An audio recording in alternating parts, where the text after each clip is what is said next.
अस्सलाम वालेकुम। I hope कि आप सब ठीक होंगे और आज हम अपने ये टैक्स प्लानिंग एरिया को स्टार्ट करने जा रहे हैं एंड जो सेक्शन सी में नॉर्मली 10 मार्क का क्वेश्चन आता है और एग्जाम पॉइंट ऑफ व्यू से बहुत क्रूशियल एरिया होता है, बहुत इंपॉर्टेंट होता है।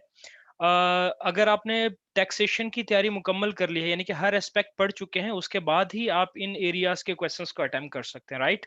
सो जो मेरा आज का प्लान है, इसमें हम कुछ चीजें, बेसिक चीजें डिस्कस करते हुए आगे बढ़ेंगे और आगे बढ़ते हुए हम अपने कुछ प्रैक्टिस क्वेश्चंस भी अटेम्प्ट करेंगे with respect to these tax planning areas. और इसमें आपका जो पीछे पढ़ा हुआ ड्यूरिंग क्लासेस और जो अपने एंड पे आपने खुद पढ़ा, किट से पढ़ा, जो अपनी तैयारी की, उसकी बेस पे हम ये सारा कुछ अटेम्प्ट कर सकते हैं। तकरीबन आज का जो ये सेशन है हमारा 2 आवर्स इसमें हमें मिनिमम चाहिए होंगे और इंशाल्लाह हम इसको अच्छे तरीके से करने की कोशिश करेंगे। तो यहाँ पे मैं तकरीबन कोशिश करके 4, 5, 6 जितने पॉसिबल हो सका 2 आवर्स में जितने हम कंप्लीट कर सके हम उतने प्रैक्टिस क्वेश्चंस भी अटेम्प्ट करेंगे। चलें जी, इसको फॉर्मली स्टार्ट करते हैं। अगर आप सबसे पहले एक हेडिंग देखो अपने पास, तो हेडिंग आपके पास है कि operating as a sole trader versus operating as a company. अब एग्जामिनर बड़े ट्रिकी क्वेश्चंस देता है, ट्रिकी सिनेरियोज देता है। कहता है कि अगर आपके पास पैसा है, आपने अपना काम शुरू करना है, तो भाईजान आपके पास दो ऑप्शंस हैं। या तो आप अपना सोल ट्रेडर के तौर पे काम शुरू करो। सोल ट्रेडर का ताल्लुक इनकम टैक्स से होगा, यानी कि पर्सन की ट्रेडिंग इनकम होगी, और ट्रेडिंग इनकम का ताल्लुक होता है इनकम टैक्स से, इंडिविजुअल पर्सन टैक्सेशन से। कह रहे हैं आपके पास अगर पैसा है तो आप अपना बिजनेस एक कंपनी के तौर पे भी शुरू कर सकते हो। कंपनी की भी ये ट्रेडिंग इनकम, ट्रेडिंग प्रॉफिट्स होंगे, लेकिन फर्क क्या होगा? फर्क टैक्सेशन पे आ जाएगा। कंपनी के लिए कॉर्पोरेशन टैक्स लायबिलिटी आएगी। तो जरा ब्रॉडली जरा इस चीज को देखो आप आप बिजनेस करना चाह रहे हैं, आपके पास दो ऑप्शन है, या तो आप इंडिविजुअल पर्सन के तौर पे आप रजिस्टर्ड होकर अपना बिजनेस करो, या आप अपना बिजनेस करो, एक कंपनी बना के अपना बिजनेस करो। दोनों ऑप्शंस आपके पास मौजूद हैं। लेकिन अगर आप as a sole trader operate करोगे तो क्या होगा, और अगर एज अ कंपनी ऑपरेट करोगे तो क्या होगा। सबसे पहले हमारे पास एक हेडिंग है यहाँ पे, टैक्सेशन ऑन प्रॉफिट्स। अगर आप एक इंडिविजुअल पर्सन की तरह ये आप अपना कारोबार चलाते हो तो आपके ट्रेडिंग प्रॉफिट असेस्ड होंगे ऑन करंट ईयर बेसिस और बेसिस पीरियड। हम ये पीछे पढ़ के आए कि एक चलता हुआ कारोबार, एक बंदे का चलता हुआ कारोबार है, उस पे वो अपना टैक्स कैसे देता है, करंट ईयर बेसिस की बेस पे। और अगर एक न्यूली स्टार्टेड बिजनेस है तो वहां पे शुरू में बेसिस पीरियड रूल्स अप्लाई किए जाते हैं। कीप रिमेंबर, हम यहाँ पे सारी डिस्कशन कर रहे हैं फॉर सोल ट्रेडर। फिर जब सोल ट्रेडर की ट्रेडिंग इनकम में हमने डिफरेंट तरह की प्राइवेट यूज एडजस्टमेंट भी देखी थी, हमने डिफरेंट क्वेश्चंस अटेम्प्ट किए, जिसमें एक बंदा नीचे अपनी शॉप चला रहा है, ऊपर फ्लैट में खुद रहता है, बिजली का बिल आता है वो पूरी बिल्डिंग का होता है, कितना बिजनेस में से माइनस करना है, जितना बिजनेस एक्सपेंस है, जितना बिजनेस पोर्शन है, प्राइवेट पोर्शन का जो इलेक्ट्रिसिटी एक्सपेंस है वो डिसअलाउड होता है। इस तरीके से सारी चीजों में हम प्राइवेट यूज एडजस्टमेंट करते हुए चलते हैं। फिर हमने कैपिटल अलाउंसेस भी सोल ट्रेडर में पढ़ा था, और उस कैपिटल अलाउंसेस में भी हम प्राइवेट यूज एडजस्टमेंट्स कर रहे होते हैं। यानी कि अगर कोई ऐसा एसेट जो बिजनेस में भी यूज हो रहा है और पार्टली प्राइवेट भी उसका यूज हो रहा है, तो उसके लिए हम capital allowances to the extent of business use उसके हम क्लेम करते हैं। फिर एक इंडिविजुअल पर्सन की जब ट्रेडिंग इनकम होगी तो उसके लिए उसका पर्सनल अलाउंस भी मिलता है। और इसके अलावा एक इंडिविजुअल पर्सन के जो भी ट्रेडिंग इनकम होगी वो टोटल इनकम का पार्ट बनेगी, और उसके बाद उस पर टैक्स लगेगा 20%, 40% या 45%, depending upon the status of tax payer. If the person is basic rate tax payer तो 20% होगा, हाई रेट टैक्स पेयर होगा तो 40% tax, and 45% is when the person is additional rate tax payer. और हमें एक और चीज भी पता है, हम पढ़ के आए ट्रेडिंग इनकम में, अगर एक बंदा ट्रेडिंग कर रहा होता है तो उसे क्लास 2 एनआईसी भी देना पड़ता है और क्लास 4 एनआईसी भी देना पड़ता है। फिर इसके बाद अगर taxation on profits for a company की बात करें, तो कंपनी की जो ट्रेडिंग प्रॉफिट्स होते हैं are calculated after deducting the salary paid to individual assessed on a chargeable period. क्या मतलब हुआ, अब यार जरा सोचना, सुनना, गौर करना। अब आपने अपना बिजनेस एज अ कंपनी शुरू किया, आप ही कंपनी के एम्प्लॉय हो, आप ही कंपनी के डायरेक्टर हो, तो कंपनी के जो ट्रेडिंग प्रॉफिट्स होंगे उन पे टैक्स कैसे लगेगा। पहले तो जो आपको दी जाने वाली सैलरी वो माइनस होगी ट्रेडिंग प्रॉफिट्स में से। Trading profits are calculated after deducting the salary paid to individual.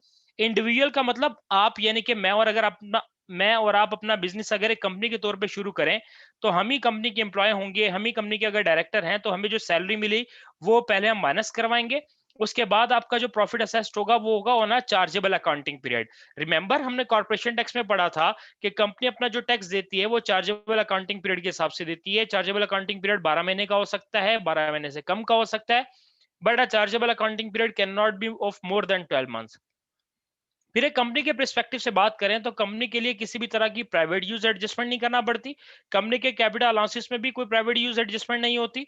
Company को कोई पर्सनल अलाउंस नहीं मिलता, और कंपनी का जो टैक्स है वो सिंपली 19% पे कंपनी के प्रॉफिट्स टैक्स होते हैं। और कंपनी के लिए किसी भी तरह का एनआईसीज पे ऑफ नहीं होता है। एनआईसी सिर्फ इंडिविजुअल पर्सन के लिए होते हैं, कंपनी किसी भी तरह के एनआईसीज पे नहीं करती। लाइक यहाँ पे अगर एक इंडिविजुअल पर्सन के तौर पे हम अगर अपना बिजनेस चलाएं तो उसपे क्लास 2 एनआईसी देना पड़ेगा, क्लास 4 एनआईसी देना पड़ेगा। लेकिन अगर हम अपना business being a company operate करें तो उस सिनेरियो में क्लास 2 और 4 एनआईसी हमें पे ऑफ नहीं करने पड़ेंगे।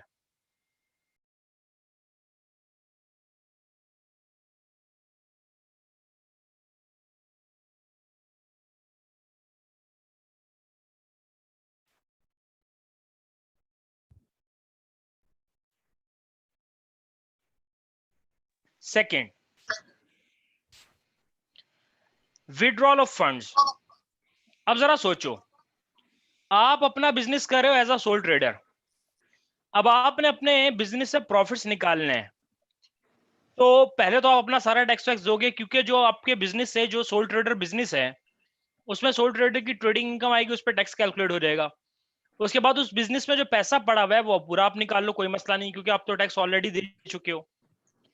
तो सोल ट्रेडर के जो प्रॉफिट्स की विड्रॉल ऑफ फंड्स होता है उस पर कोई टैक्स इंप्लीकेशंस नहीं होती। क्यों नहीं होती? Because all profits have already assessed to tax on the individual as trading income, क्योंकि इंडिविजुअल पर्सन के तौर पे उस पर ऑलरेडी आप 20, 40, 45% पे टैक्स दे चुके होते हो उसकी ट्रेडिंग इनकम के तौर पे। इसी वजह से जो बाकी बचा हुआ पैसे वो आप घर ले जाओ, कोई मसला नहीं, उस पर कोई टैक्स इंप्लीकेशंस नहीं है। अब आप जरा सुनना, आपने बनाई थी कंपनी, आप एज अ कंपनी ऑपरेट कर रहे थे, अब आ गया टाइम विड्रॉल ऑफ फंड्स का। अब आप जब कंपनी से पैसा निकालना चाहें, यार प्लीज अपने माइक्स को म्यूट कर लीजिएगा अहमद। अब आप कंपनी से अगर पैसा निकालना चाहें, आपकी कंपनी है, आप एज अ कंपनी ऑपरेट कर रहे थे, तो विड्रॉल ऑफ फंड्स में अगर आप कंपनी के कॉलम में अगर आप पैसा निकालना चाहें तो पैसा किस तरह से निकल सकता है? If funds are withdrawn in the form of salary bonus, if the funds are withdrawn in the form of salary bonus, या आपके जो कंपनी से पैसा है वो आप किस फॉर्म में ले सकते हो? डिविडेंड के तौर पे। आई रिपीट, आपने बिजनेस शुरू किया था एज अ कंपनी, अब उस कंपनी से आपने पैसा अगर लेना है, विड्रॉ करना है, रिमेनिंग प्रॉफिट्स को घर लेके जाना है, तो उस टाइम आपके पास ऑप्शन है कि आप कंपनी से पैसा किस तरह से लेके जा सकते हो, विड्रॉ कैसे कर सकते हो। तो withdrawal of funds can be done into two manners. या तो आप खुद को सैलरी बोनस दे लो, या खुद को आप डिविडेंड दे लो, क्योंकि आपकी कंपनी है ना, आप उस कंपनी के डायरेक्टर और एम्प्लॉय हो। उस कंपनी से पैसा ले जाने के आपके पास दो ऑप्शन है, या तो खुद को सैलरी और बोनस दे लो, या खुद को कंपनी से डिविडेंड दे लो। अगर आप खुद को सैलरी बोनस दोगे तो क्या होगा? तो आपको मिलने वाला जो पैसा है वो एम्प्लॉयमेंट इनकम बनेगी आपकी, और वो जो पैसा कंपनी से मिला है वो कंपनी के लिए एज अलाउएबल डिडक्शन होगी, क्योंकि एक एम्प्लॉय के तौर पे उसने एम्प्लॉय को सैलरी दी कंपनी ने। तो ये पर्सन की इंप्लीकेशन है, ये कंपनी की इंप्लीकेशन है। That will be the employment income for individual person if funds are withdrawn in the form of salary bonus, and that salary and bonus is an allowable deduction for the company. अब आपको वह पैसा मिला था employment income के तौर पे, तो हमें पता है कि एक इंडिविजुअल पर्सन को फिर क्लास 1 एनआईसी देना पड़ेगा। रिमेंबर, क्लास 1 एनआईसी किस पे होता है? ग्रॉस कैश अर्निंग्स पे। और at the same time company भी क्लास 1 ग्रॉस कैश अर्निंग पे करेगी, और class 1A NIC in the capacity of employer, company ये दोनों चीजें पे ऑफ करेगी, और क्लास 1A एनआईसी आपका बेनिफिट्स के अमाउंट पे ऑफ होता है, और it's an allowable deduction from companies profits. तो ये बात सबको समझ में आ गई भाई, कि अगर आपने अपनी ही कंपनी से पैसा निकालना हो इन दी फॉर्म ऑफ सैलरी या बोनस, तो उसकी टैक्स इंप्लीकेशंस क्या हैं? जी।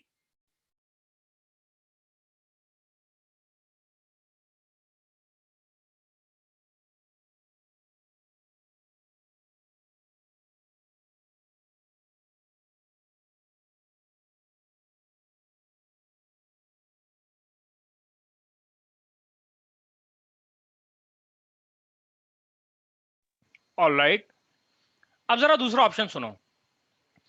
अब आपने अपनी कंपनी से पैसा निकालना है, तो अब आपके पास और क्या ऑप्शन है? आप खुद को डिविडेंड दे लो कंपनी से। आपने विड्रॉल ऑफ फंड्स करना है from company, if funds are withdrawn in the form of dividend to individual, then वो आपके लिए डिविडेंड इनकम होगी। वो आपके लिए क्या होगी? Dividend income. जब आपने वो पैसा सैलरी बोनस के तौर पे निकाला था, वो आपके लिए एम्प्लॉयमेंट इनकम थी। अब आप वो पैसा कंपनी से डिविडेंड इनकम के तौर पे डिविडेंड के तौर पे आपको कंपनी दे रही है वो पैसा, तो आपके लिए वो डिविडेंड इनकम होगी। और हम पढ़ के आए कि डिविडेंड इनकम किसी भी पर्सन के लिए रिसीव्ड बेसिस पे अकाउंट फॉर की जाती है। डिविडेंड की इंप्लीकेशंस हम पढ़ के आए कि उसमें 2000 की डिविडेंड इनकम एग्जम्प्ट होती है irrespective of the status of tax payer. भले वो हाई रेट है, बेसिक रेट है, एडिशनल रेट है, किसी भी तरह का टैक्स पेयर है, उसके लिए शुरू की 2000 की डिविडेंड इनकम एग्जम्प्ट हो जाएगी। और बाकी बची हुई इनकम आपकी 7.5, 32.5, 38.1, इनमें से किसी भी रेट ऑफ टैक्स पे आपकी टैक्स हो रही होगी। सो ये इंप्लीकेशंस आप माइंड में रखिएगा। एक बड़ा इंटरेस्टिंग सा क्वेश्चन हम करेंगे। देखो ये चीजें यहां पढ़ने की हद तक तो हमें शायद बहुत ज्यादा क्लियर ना हो, लेकिन जब सिनेरियो सामने आता है ना, तो फिर हमें चीजें क्लियर हो जाएंगी। अभी हम इसका डिटेल क्वेश्चन करेंगे, जिसमें यही चीज एग्जामिनर ने हमसे पूछी थी कि आपके पास जेब में पैसा है, आप अपना काम करना चाह रहे हो, या सोल ट्रेडर के तौर पे काम कर लो या कंपनी के तौर पे काम कर लो, आपको किस तरह से काम करके फायदा है। और कंपनी में भी उसने डिफरेंट ऑप्शन दिए थे। उस क्वेश्चन में डिफरेंट ऑप्शन क्या है कि या तो कंपनी से खुद को सैलरी बोनस दे लो, या कंपनी से खुद को डिविडेंड दे लो, या एक थर्ड ऑल्टरनेटिव होगा कि आप एक कंपनी के तौर पे ऑपरेट करो और उसमें आप खुद को थोड़ी सैलरी भी दो, थोड़ा डिविडेंड भी दो। तो इस तरह के कुछ टैक्स प्लानिंग कंपेरिजंस करने होते हैं और देखना होता है कि हमारे लिए कौन सी चीज फायदेमंद है। खैर, अभी हम इसका क्वेश्चन भी करेंगे। अब आगे जरा मजीद कुछ बात सैलरी और डिविडेंड से रिलेटेड। पहले तो हम बात कर रहे थे कि बिजनेस कैसे ऑपरेट किया जाए। अब एक नेक्स्ट लेवल बात करते हैं, अगर आपको सैलरी मिले या आपको डिविडेंड मिले तो एक इंडिविजुअल पर्सन के लिए, देखो ये कोई नई चीज हम नहीं पढ़ रहे, ये सारा कुछ ऑलरेडी हम रेलिवेंट टॉपिक्स में पढ़ चुके हैं, बट उसको ब्रॉड पिक्चर के तौर पे देख रहे हैं। एक हम जरा उसका एक ब्रॉड व्यू हम उसका देख रहे हैं कि होता क्या क्या है। अगर एक पर्सन को सैलरी मिलती है तो सैलरी पे रेट ऑफ इनकम टैक्स होता है 20, 40, 45, और अगर डिविडेंड मिलता है तो डिविडेंड के रेट्स होते हैं 7.5, 32.5, 38.1। सैलरी पे एनआईसी पे करता है इंडिविजुअल, क्लास 1 एनआईसी पे करता है, और सैलरी पे 12% पे और 2% पे। इंडिविजुअल मस्ट पे, मैं नहीं लिखा, लाजमी है एनआईसी देना। Individual must pay class 1 NIC on salary at 12 और 2%, whereas no NIC is payable on dividend. Third, salary पे NIC paid by company, company भी एनआईसी पे करती है, और एम्प्लॉयर आपका पे करता है क्लास 1 एनआईसी, जैसे एम्प्लॉय क्लास 1 एनआईसी पे करता है, एम्प्लॉयर भी class 1 NIC gross cash earning pay करता है ऑन दी सैलरी एट 13.8%। इसका डायरेक्ट रेट है 13.8%।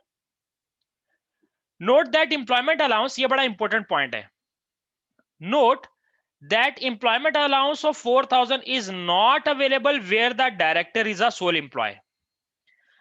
याद है ना, हमने एनआईसीज में class 1 NIC paid by employer में एक चीज पढ़ी थी, एम्प्लॉयमेंट अलाउंस ऑफ 4,000, ये फिक्स अमाउंट है।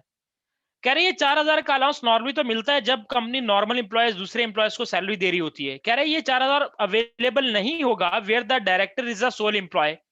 जैसे ऊपर अगर हम बात करें, यहाँ पे हमारे पास ऑप्शन था हम बिजनेस को एज अ कंपनी ऑपरेट करें और उस कंपनी के हम ही एम्प्लॉय हैं, हम ही डायरेक्टर हैं, तो उस सिनेरियो में कंपनी में से फिर हम ये 4,000 का एम्प्लॉयमेंट अलाउंस माइनस नहीं कर सकते, because there the director is a sole employee of company.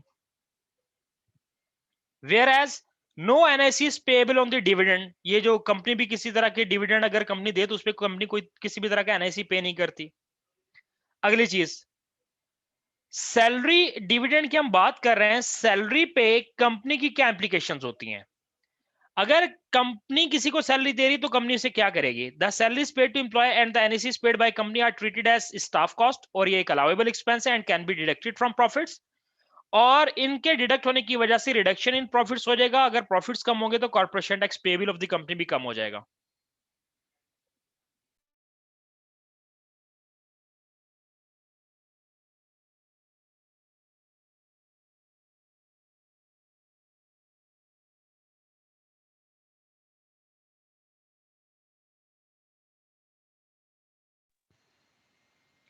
Where as corporation tax implication for a company none.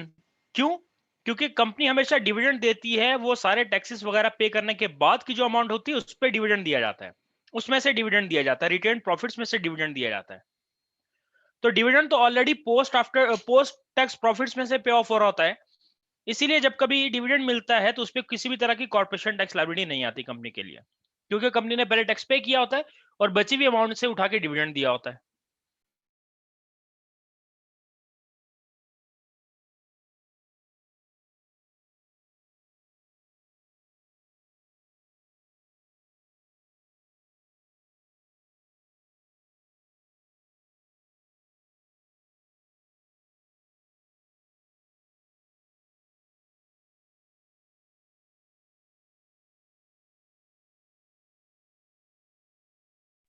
आगे पेंशन कंट्रीब्यूशन की अगर हम बात करें तो सैलरी में ये सैलरी एक अर्न इनकम होती है and is relevant for pension tax relief purposes in relevant earnings. याद है वो पेंशन में हमने पढ़ा था कि पेंशन में आप कितना पैसा पे कर सकते हो, हायर ऑफ 3600 या रेलिवेंट अर्निंग्स। और रेलिवेंट अर्निंग में कौन कौन सी इनकम आती है, FHL property plus employment income plus trading income. कह रहे कि सैलरी की वजह से क्या कोई पेंशन वगैरह पे असर पड़ता है, हमने कहा यस।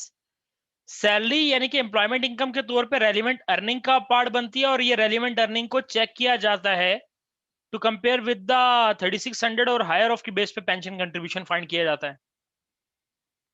दैट इज वाई इस एरिया को हमेशा एंड में पढ़ाया जाता है, क्योंकि इसमें सारी चीजें टैक्स की जो ओवरऑल हमने डिफरेंट टॉपिक्स में पढ़ी होती हैं वो इसमें एक साथ आ रही होती हैं। तो इसकी तैयारी के लिए आपको पहले पूरे टैक्स का नॉलेज भी होना चाहिए, जब भी हम इसको डिस्कस कर सकते हैं। तो होपफुली आप लोगों ने बैकएंड पे इतना पढ़ा होगा कि मैं जो चीजें डिस्कस कर रहा हूँ आपके लिए नई नहीं होंगी, आपको याद होंगी। कह रहे क्या इस डिविडेंड का पेंशन पे कोई फर्क पड़ता है क्या? पेंशन में कहीं यूज होता है? Dividends are not earn income and are not relevant earning for the pension tax relief purposes. तो सिंपल सी बात ये हो गई कि डिविडेंड का पेंशन से कोई लेना देना नहीं है, डिविडेंड का कॉर्पोरेशन टैक्स लायबिलिटी से कोई लेना देना नहीं है, डिविडेंड का एनआईसी से कोई लेना देना नहीं है, और डिविडेंड के रेट्स ही हैं। वेयर एज सैलरी का इन सबसे लेना देना है। जी यहां तक क्लियर है सबको? Yes sir.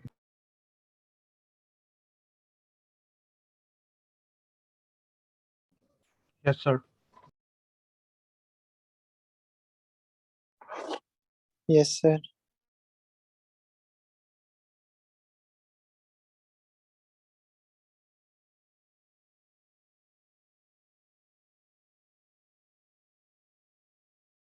चलें, गुड हो गया। आगे बढ़ते हैं और एक सवाल स्टार्ट करते हैं। जितने भी हमने डिस्कशन किया, अब आपका तेज चलता हुआ दिमाग मुझे मेरे साथ चाहिए, सही है? और ये काफी इंटरेस्टिंग क्वेश्चन है जो हम करने जा रहे हैं। अब जरा सुनना देखना। कह रहे question number 1, you are required to calculate income tax, corporation tax and NICs। कब? जब ये बंदा N is going to commence self employment। Self employment बोले तो ट्रेडिंग, एक तो एम्प्लॉयमेंट होती है ना, एक सेल्फ एम्प्लॉयमेंट होती है। Self employment means trading. N is going to commence trading on 6 April 20 at the start of the fiscal year 2021, but is unsure whether to run his business as a sole trader or to trade via limited company। और company का नाम क्या रखेगा? Amphibian limited. अब जरा ये बताओ, ये बंदा परेशान है, कह रहा है कि मुझे नहीं पता कि मैं अपना बिजनेस कैसे करूं। He is unsure whether to run his business as a sole trader और वाया लिमिटेड कंपनी। जो भी केस होगा, in either case and tax adjusted trading profit उस बिजनेस का, बेशक वो business as a sole trader operate करे या उस बिजनेस को एज अ कंपनी ऑपरेट करे, उस बिजनेस का जो टैक्स एडजस्टेड प्रॉफिट होगा, यानी कि तमाम तरह के एडजस्टमेंट होने के बाद का जो प्रॉफिट होगा for the year ended 5 April 21 will be 100,000। और इस 1 लाख में से before taking account of any director remuneration और employers class 1 NIC if trading via limited company. ये दोनों चीजें किस वक्त एप्लीकेबल हैं? क्लास 1 एनआईसी कह रहे हैं इसमें से माइनस नहीं हुआ और डायरेक्टर की रिम्यूनरेशन माइनस नहीं हुई, लेकिन ये दोनों चीजें किस वक्त एप्लीकेबल हैं? जब एक लिमिटेड कंपनी के तौर पे हम देखेंगे। अब आगे कह रहा है कि whether N should operates as a option 1 sole trader के तौर पे ऑपरेट करे, option 2 trade via limited company. तो कह रहे अब आप बताओगे कि उस पर्सन को कैसे ऑपरेट करना चाहिए। तो फिलहाल सोल ट्रेडर के तौर पे अगर हम ऑपरेट करें तो भाईजान, अगर एक सोल ट्रेडर अपना बिजनेस चलाए और 1 लाख रुपए उसको मिल रहे हो, उसका प्रॉफिट 1 लाख हो, और ये जो दोनों चीजें दी डायरेक्टर रिम्यूनरेशन और ये लिमिटेड कंपनी के लिए एनआईसी, और ये दोनों चीजें दी हुई हैं for a limited company, but for the timing we are talking about the sole trader self employment. तो उसका जब ये ट्रेडिंग इनकम मिलेगी, टैक्स एडजस्टेड प्रॉफिट आएंगे 1 लाख रुपए, तो ये इसकी ट्रेडिंग इनकम होगी। तो इस पर्सन के लिए अगर वो as a sole trader operate करता है तो इसके लिए इनकम शीट बनेगी। उस इनकम शीट में इसका ट्रेडिंग प्रॉफिट रिपोर्ट किया जाएगा 1 लाख रुपए। अब मुझे क्विक जरा आंसर देते जाइएगा मेरे सवालों के। क्या कोई और इनकम है? बेशक आप अनम्यूट करके आंसर कर दें। In the absence of any other income, यही टोटल इनकम हो गई। फिर Yes, टोटल sir. में से क्वालिफाइंग इंटरेस्ट माइनस किया जाता है। क्या क्वालिफाइंग इंटरेस्ट है? नहीं है। अगर क्वालिफाइंग इंटरेस्ट भी नहीं है तो यही टोटल नेट इनकम भी हो गई। हम ये देख रहे हैं कि अगर ऑप्शन 1 के अकॉर्डिंगली वो बंदा अगर as a sole trader operate करे तो at the end of the day tax implications क्या होंगी, टैक्स लायबिलिटी क्या होगी। इस नेट इनकम में से फिर हम पर्सनल अलाउंस माइनस करेंगे। क्या पर्सनल अलाउंस की टेपरिंग को चेक करने की जरूरत है? नहीं। क्यों? No, sir. Not more than 100,000. 100,000. तो डायरेक्टली पर्सनल अलाउंस माइनस कर दो यहां से 12,500 का।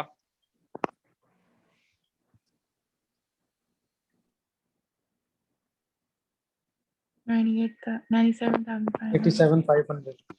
तो very right, taxable income is calculated as 87,500। अगर ये टैक्सेबल इनकम आ गई तो टैक्स लगाना पड़ेगा। सही है, इनकम शीट पूरी हो गई इसकी। इनकम शीट में सिर्फ एक ही कॉलम था, हमने कर लिया। अगले स्टेप में हमें क्या करना पड़ेगा, टैक्स लायबिलिटी निकालनी पड़ेगी। 1 से लेकर 37,500 तक इतनी अमाउंट पे टैक्स बनता है 20%, 7,500। अब ये इनकम, इसकी टैक्सेबल इनकम, ये बंदा हाई रेट टैक्स पेयर है। अब दूसरी लिमिट होती है 150, ये 150 से कम ही है, तो हमने कहा 87,500 में से 37,500 तक टैक्स लग चुका। Differential amount of 50,000 is to be tax at 40%। तो कितनी अमाउंट आ गई है? 20,000। इस पर्सन की total income tax liability calculate हो गई, अल्लाह भला करे, 27,500। 500. फिर हमें एक चीज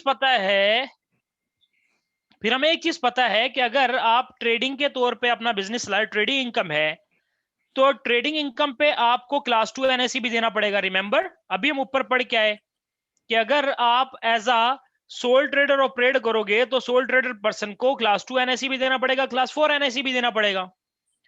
तो इनकम टैक्स लायबिलिटी के साथ साथ क्लास 2 एनआईसी, किसी को अमाउंट याद है क्लास 2 एनआईसी? किसी को अमाउंट याद है? Class 3.05 per week. या वेरी राइट, 3.05 पर वीक इनटू 52 वीक्स, पूरे साल। कितनी अमाउंट बनी? 158 समथिंग, 158.6। 6. दो चीजें कैलकुलेट हो गई। इसके अलावा इस पर्सन को क्लास 4 एनआईसी भी देना पड़ेगा। Class 4 NIC is payable on trading income. Class 4 is applicable on trading income, और ट्रेडिंग इनकम इस सवाल में 1 लाख रुपए दी हुई है। अगर आपको लिमिट्स याद हो तो पहली लिमिट होती है 1 से लेकर 9500 तक, फिर दूसरी लिमिट होती है 9501 से लेकर 50,000 तक, फिर तीसरी लिमिट होती है 50,000 अबव। और अगर आपको याद हो, यहां तक एनआईसी 4 लगता है नील, यहां तक लगता है 2%, और अबव पे 9%, और अबव पे लगता है 2%। इस पर्सन की टोटल ट्रेडिंग इनकम है 1 लाख रुपए। 1 से लेकर 9500 तक की अमाउंट पे, 9500 पे नील एनआईसी अमाउंट हुई नील। अब हमें पता है कि अब इसकी अमाउंट, इसकी total trading income of 100,000, this trading income of 100,000 is more than the second band of NIC. Second band होता है 50,000 तक। तो हम क्या करेंगे फिर, 50,000 में से 9,500 तक तो नील एनआईसी था, डिफरेंस अमाउंट ऑफ 40,500 पे हम लगाएंगे 9%। कितना बना भाई?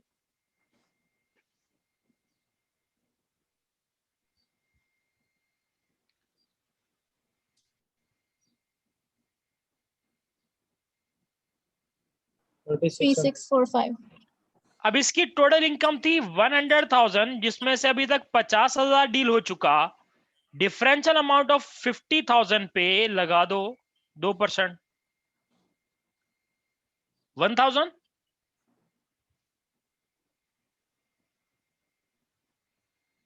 जरा टोटल बता दोगे कितना आ गया?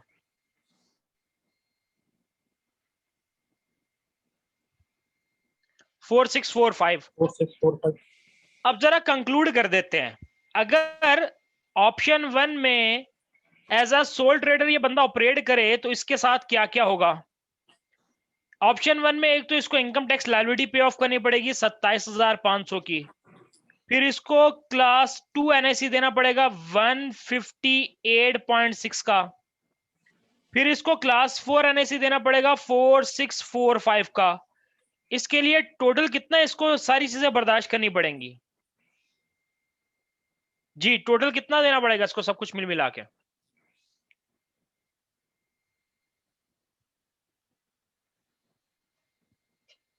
32303 32303। ये फिगर याद रखना। Under option one this is the total amount which is payable. यहां तक डन?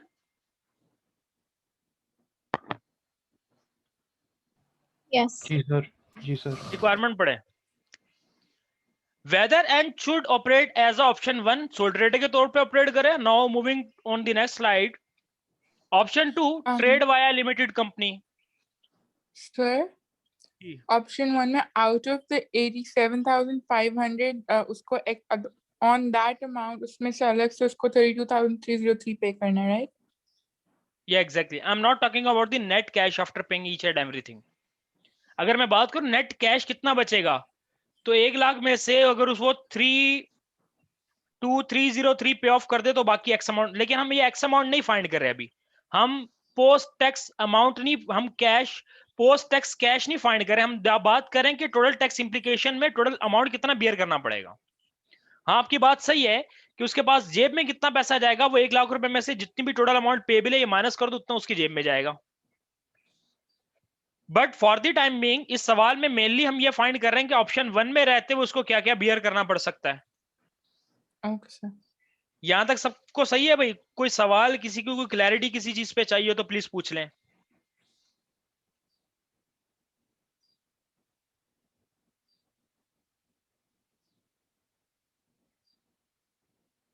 आगे बढ़ते हैं। ऑप्शन 2 में हम बात करेंगे कि अगर वो एक ट्रेड वाया लिमिटेड कंपनी करे तो फिर क्या होगा। अब आगे सुनो मजे की बात, ये आपका 10 नंबर का सवाल आता है ऐसा भाई, आपको हर तरह से सोचना है इस सवाल में रहते हुए।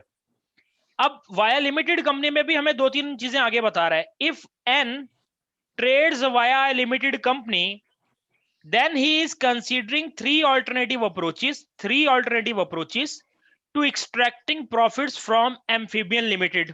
अगर मैं पहली स्लाइड पे मूव कर जाऊं तो यहां पे हमने कहा था कि अगर आप एक कंपनी के तौर पे ऑपरेट करो, और फिर हमने कहा था कि अगर आप विड्रॉल ऑफ फंड्स करना होगा कंपनी से तो आपके पास ऑप्शन है या तो खुद को सैलरी बोनस दे लो या खुद को दे लो डिविडेंड। अब इस चीज से पर्टेनिंग हमारा क्वेश्चन है यहाँ पे कि अगर वो कह रहे कि अब अगर ये बंदा एज अ कंपनी ऑपरेट करे तो कंपनी के तौर पे ऑपरेट करते हुए भी 3 ऑल्टरनेटिव्स को देख रहा है वो। Alternative 1, alternative 2, alternative 3। 1 में कह रहे कि लिमिटेड कंपनी में वो डायरेक्टर रिम्यूनरेशन लेगा कंपनी से। ऑप्शन 2 में कह रहा है लिमिटेड कंपनी से वो फंड एक्सट्रैक्ट करेगा as dividend. Limited company option 3 में कह रहा है कि एज अ लिमिटेड कंपनी जब वो बिजनेस चलाएगा तो वो एक मिक्स रिम्यूनरेशन पैकेज वहां से लेगा कंपनी से। यानी कि ये फंड्स विड्रॉल के ऑप्शन है कि how a person can withdrawal funds, like हमने ऊपर पढ़ा था ना। तो या तो funds in the form of salary निकल रहे होंगे या डिविडेंड, और यहाँ पे एक मिक्स रिम्यूनरेशन पैकेज है।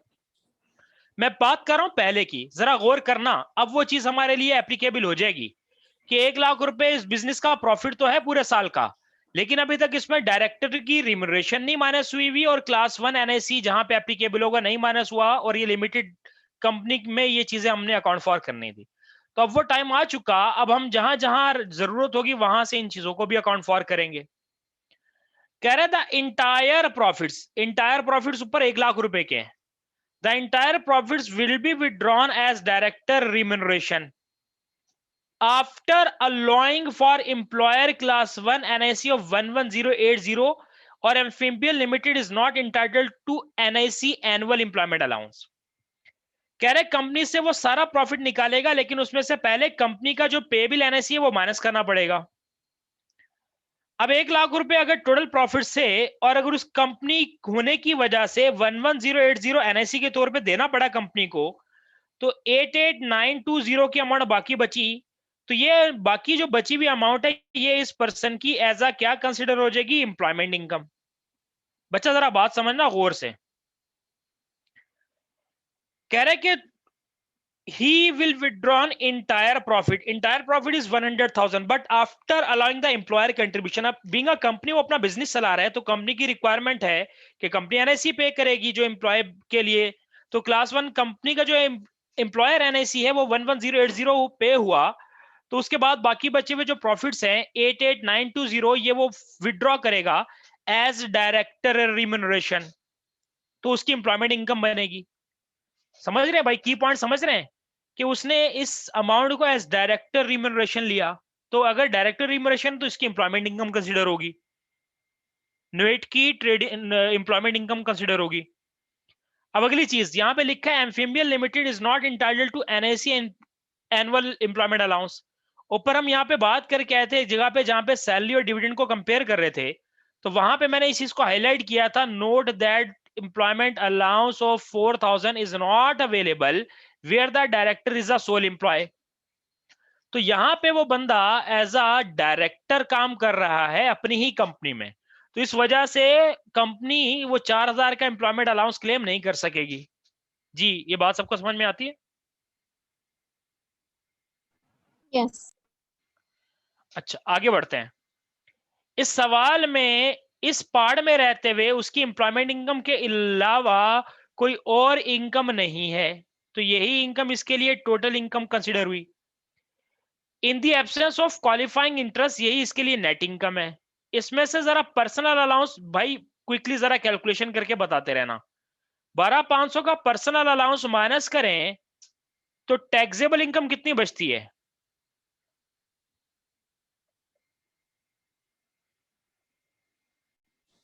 76420। 76420 पे अब इसको अगर टैक्स देना पड़े तो वो टैक्स कितना देना पड़ेगा?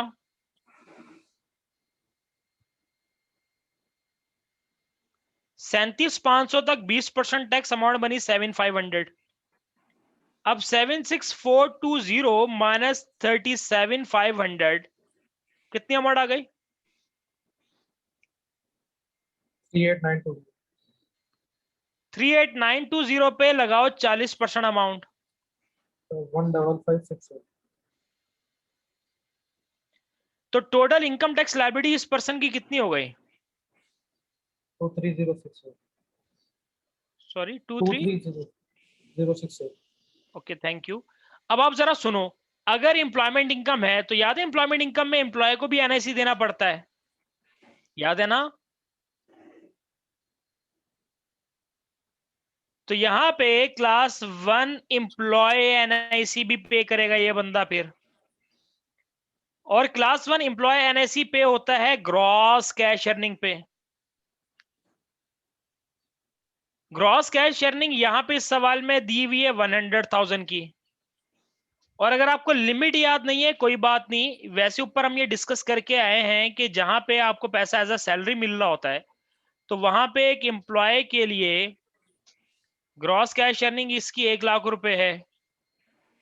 जहां पे इसको ये पैसा एज अ सैलरी मिल रहा है तो वहां पे उस पर्सन के लिए उस सैलरी पे क्लास 1 एनएससी बंदा पे करेगा, individual must pay class 1 NSC at 12% और 2%।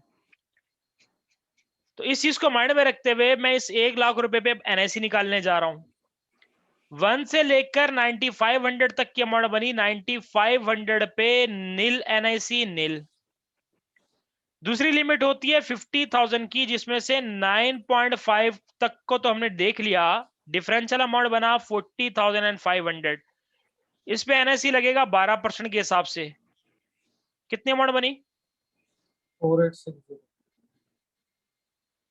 और अब इसकी इनकम थी 1 लाख रुपए जिसमें से 50,000 तक तो एनआईसी देख लिया, रिमेनिंग 50,000 पे 2% class 1 employee NIC. 1000। Sorry my mistake, gross cash earning is not 100,000। 100 ये एम्प्लॉयमेंट इनकम मैंने हाईलाइट भी किया लेकिन अमाउंट गलत लिख ली, आप लोगों ने भी नहीं बताया। ग्रॉस कैश अर्निंग उसको नेट कैश जो मिला था वो तो कंपनी से मिला था 88920 का।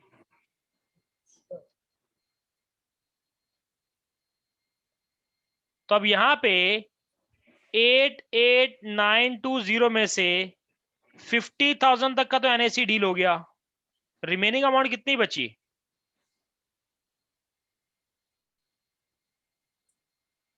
जी 38920. 38920। 920. इस पे लगाओ 2% का, 778. एडअप कर दो 4860 प्लस 778, 5638. अब मजे की बात नोट करना, अगर वो एज अ कंपनी ऑपरेट करे और कंपनी से खुद को सैलरी के तौर पे पैसा विड्रॉ करे तो उसके लिए क्या इंप्लीकेशंस आएंगी? एक तो उसको इनकम टैक्स लायबिलिटी बियर करनी पड़ेगी, सेकंड एम्प्लॉयमेंट इनकम पे फिर उसको क्लास 1 एम्प्लॉय एनआईसी पे करना पड़ेगा। बाय द वे जरा सोचो, कंपनी भी तो उसकी है ना, मेरी बात गौर से सुनना, कंपनी भी तो उसी की है ना, तो कंपनी की तरफ से जो एम्प्लॉयर एनआईसी पे हुआ ये भी eight the end of the day उसी की कॉस्ट होगी ना बंदे की, क्योंकि कंपनी का मालिक वो है। Yes, sir. तो यहां पे अगर मैं समअप करने जाऊं तो समअप करते हुए मैं तीन चीजों को अकाउंट फॉर करूंगा। 11080 जो कि कंपनी की तरफ से एनआईसी पे हुआ वो, सर अगर ये फिर जी बोलो बोलो।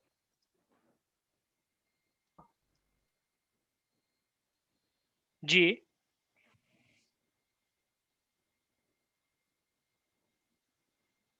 हम तो at the end of the day इसकी कॉस्ट देख रहे हैं ना, इसके लिए क्या क्या खर्चा पड़ा है इसको टोटल। इसने कंपनी के तौर पे ऑपरेट किया और कंपनी में से पैसा निकाला है इन द फॉर्म ऑफ सैलरी, तो कंपनी को फिर इसका क्लास 1 एनएसी पे करना पड़ा, जिस जो अमाउंट थी 11080, कंपनी भी इसी की है इसलिए हम यहाँ पे अकाउंट फॉर कर रहे हैं।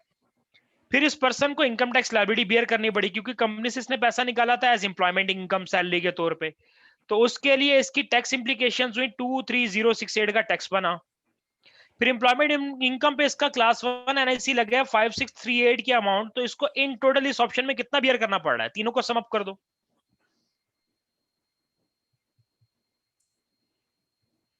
39786.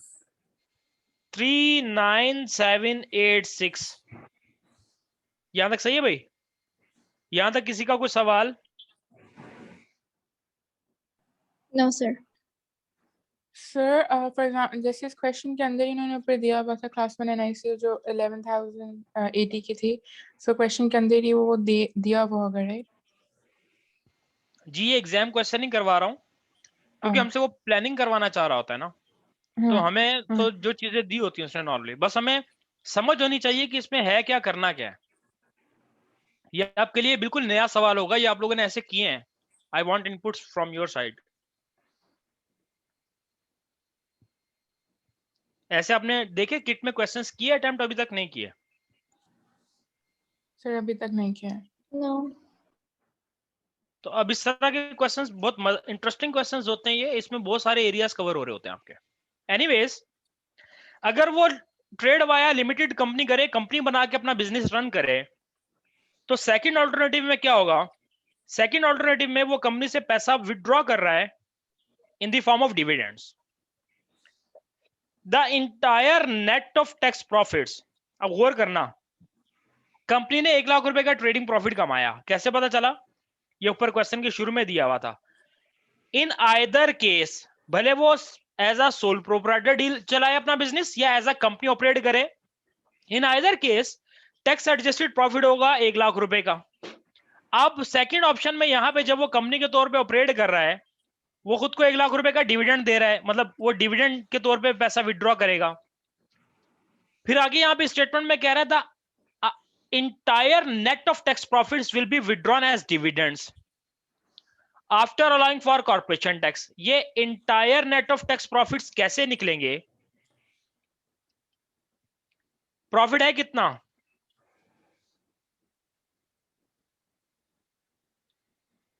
100,000। 100,000। अब ये हम entire post entire net of tax profits निकाल लें।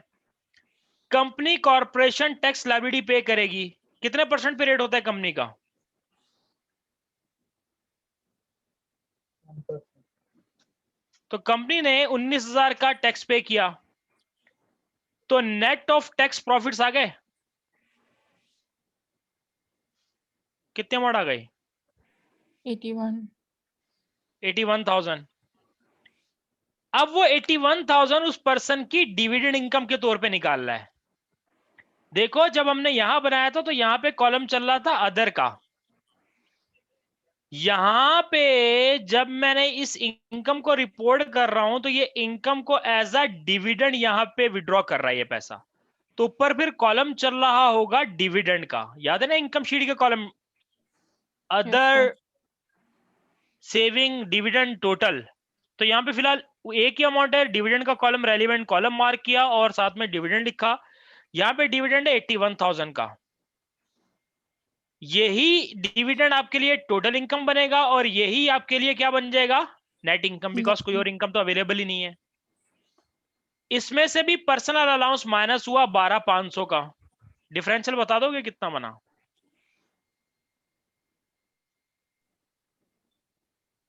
टैक्सेबल 60। 68,500. 68,500। कीप रिमेंबर ये भी डिविडेंड का कॉलम है। अगर मैं टैक्स लायबिलिटी निकालने जाऊंगा तो सबसे पहले मैं 67? डिविडेंड 68,500 सही है, सही है सर। तो सबसे पहले मैं डिविडेंड इनकम की एग्जम्पशन क्लेम करूंगा। अगर आप लोगों को याद हो Yes, sir. तो डिविडेंड इनकम की regardless of the status of tax payer 2000 की डिविडेंड इनकम एग्जम्प्ट होती है, 2000 नील, तो यहाँ पे बना नील। बाकी डिविडेंड की अमाउंट कितनी बची? Actually, 66,500. 66,500. 66 सर। अगर आपको याद हो तो भूलिएगा नहीं एक और इंपॉर्टेंट चीज। याद है हमने कहा था कि वो टैक्स रेट्स कैसे डिसाइड किए जाते हैं? बैंड लिमिट के हिसाब से। पहली बैंड लिमिट होती है 37,500 Yes, तक। sir. इस बैंड लिमिट को अभी सबसे पहले एक एग्जम्पशन ने कवर अप किया। कितने अमाउंट ने कवर अप कर दिया? 2000। 2,000. बाकी इसमें कितनी अमाउंट बची हुई है बैंड में? 35,500. 35,500। और 18%. डिविडेंड इनकम कितनी बाकी बची हुई है बाय द वे? 66,500. 68,500 में से अगर 2000 एग्जम्पशन में चले गए तो बाकी कितनी बची है? 66,500। 500. अब इस 66,500 में से जितनी अमाउंट फर्स्ट बैंड में जाएगी 35,500 पे कितना परसेंट टैक्स होगा? डिविडेंड का रेट कितना होता है सेकंड बैंड लिमिट में? 18%. है 32.5. डिविडेंड इनकम है भाई। 7.5। Sorry, 32.5। Basic rate band, basic rate तो बैंड में, पहला वाला लगेगा ना इसमें? या वेरी राइट, ये बेसिक रेट बैंड है ना हमारा। 18% लगेगा ना? 80 नहीं बेटा, ये डिविडेंड का कॉलम है। 7.5. ये हमने बेसिक रेट बैंड की एक वर्किंग बनाई। हमने कहा बेसिक रेट बैंड क्या चीज होती है कि भाई ये बैंड लिमिट होती है 37,500। इस बैंड लिमिट को सबसे पहले एग्जम्पशन ने कवर अप किया। इस बेसिक रेट में कितनी जगह बाकी बची हुई है? 35,500 की। तो जो रिमेनिंग डिविडेंड इनकम है 35,500, it's following in the basic rate band. तो बेसिक रेट बैंड में डिविडेंड का रेट होता है 7.5, अगर आपको याद हो तो। कितनी अमाउंट बनी?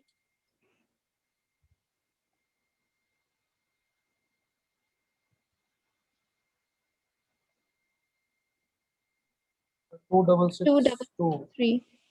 3। और डिफरेंशियल अमाउंट कितना बचा? कितनी डिविडेंड इनकम बाकी बची हुई अभी भी टैक्स होने वाली? 31,000. 31,000। क्या ये बेसिक रेट में फॉल कर रही है या हाई रेट में फॉल कर रही है? High rate. हाई रेट में डिविडेंड का रेट कितना होता है? 32.5. 32.5. Very right. कितनी अमाउंट आ गई? 100,075. टोटल कर लो कितना हो गया? 12,738. अब याद रखना यहां पे जब वो एज अ कंपनी ऑपरेट कर रहा था तो एक तो सबसे पहले एक तो कंपनी की कॉर्पोरेशन टैक्स लायबिलिटी निकली 19,000 रुपए और फिर इसकी अपनी लायबिलिटी निकल आई 12,738 की।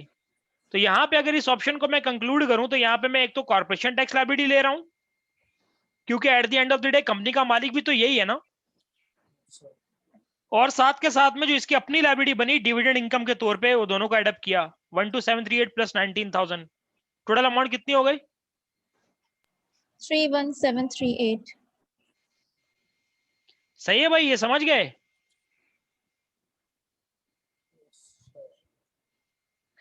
आगे बात करते हैं। अब वो एज अ कंपनी ऑपरेट कर रहा है और थर्ड ऑल्टरनेटिव हमें कहा जा रहा है कि एक मिक्स्ड रिम्यूनरेशन पैकेज है। अब जरा गौर करना बात पे। मिक्स्ड रिम्यूनरेशन पैकेज में क्या हो रहा है? Ann will pay himself gross director remuneration of 8,000 and a dividend of 50,000। अच्छा, यहाँ पे वो पैसा विड्रॉ कर रहा है इन बोथ फॉर्म्स। वो सैलरी के तौर पे भी बिजनेस से पैसा निकाल रहा है, कंपनी से पैसा निकाल रहा है, और वो कंपनी से पैसा इन द फॉर्म ऑफ डिविडेंड भी निकाल रहा है।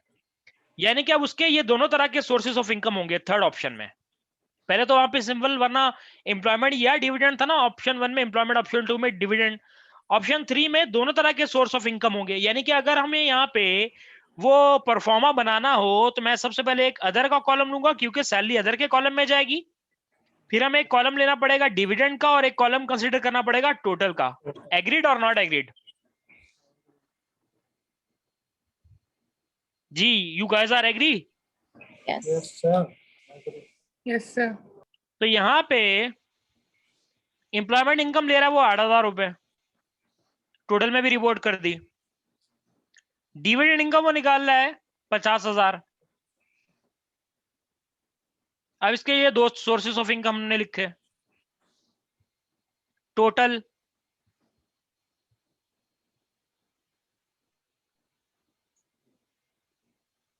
आगे भी पढ़ लेते हैं। A limited will make a pension contribution of 10,000 into a pension scheme on behalf of person.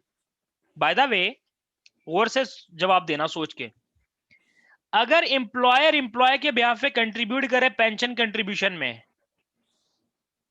किस टाइप का बेनिफिट है? A limited will make a contribution into a company pension scheme on behalf of employee. Employer is paying contribution on behalf of employee.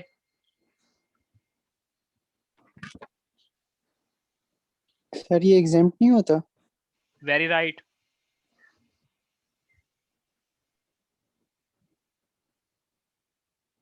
तो मैंने इसको करके लिखा कि exempt benefit. क्यों एग्जम्प्ट बेनिफिट? बिकॉज ये एम्प्लॉयर कंट्रीब्यूशन है for employ.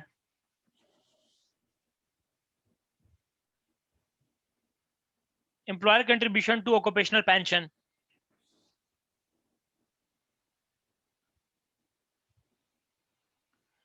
With the balances of the with the balance of profits remaining undrawn within the company.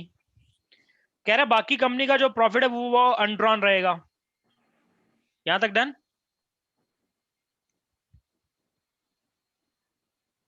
यहां तक सही है भाई? अगर मैं आप लोगों को बोलूं क्या मुझे कॉर्पोरेशन टैक्स लायबिलिटी निकाल के बता सकते हो? जैसे यहां पे निकाली थी 81,000 की, जैसे यहां पे 81,000 की कॉर्पोरेशन टैक्स लायबिलिटी निकाली थी, क्या यहां पे कॉर्पोरेशन टैक्स लायबिलिटी निकाल सकते हो ऑप्शन 3 में? बहुत आसान है। 100 में से एक चीज माइनस करो, सैलरी, क्योंकि ऊपर हम पढ़ के आए कि अगर एक सैलरी किसी को दी जा रही हो, सैलरी किसी को दी जा रही हो तो उसकी कॉर्पोरेशन टैक्स की इंप्लीकेशन क्या है? Salary pay to employee are the NICs are both deducted, वो माइनस हो सकती हैं कंपनी के प्रॉफिट्स में से। तो कंसीडरिंग दिस थिंग, यहां पे जो उसको सैलरी मिली थी तो 1 लाख में से कितने की सैलरी? 8 की सैलरी निकल गई। और एक और चीज माइनस कर दो, ये जो पेंशन कंट्रीब्यूशन ने कंपनी ने पैसा दिया था 10,000 का, बाकी अमाउंट कितनी बची भाई? 100,000 में से 18,000 माइनस हो गए, बाकी अमाउंट कितनी बची?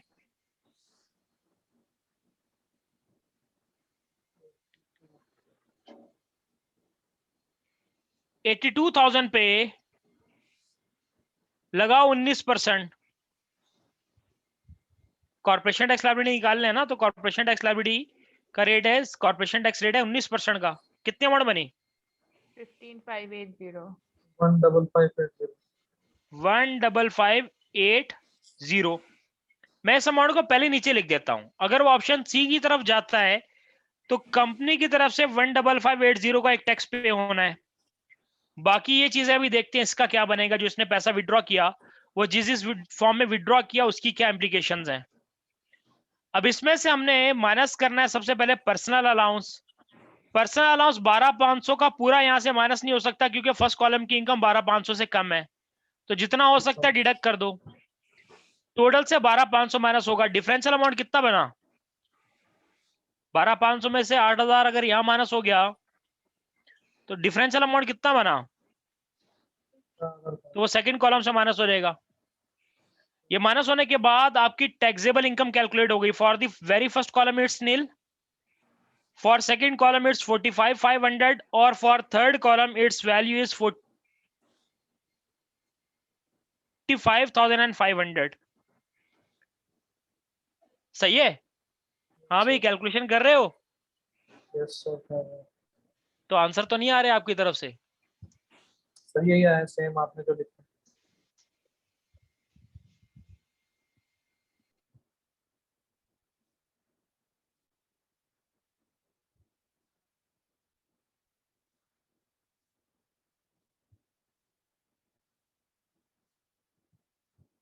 सर आपकी आवाज चली गई।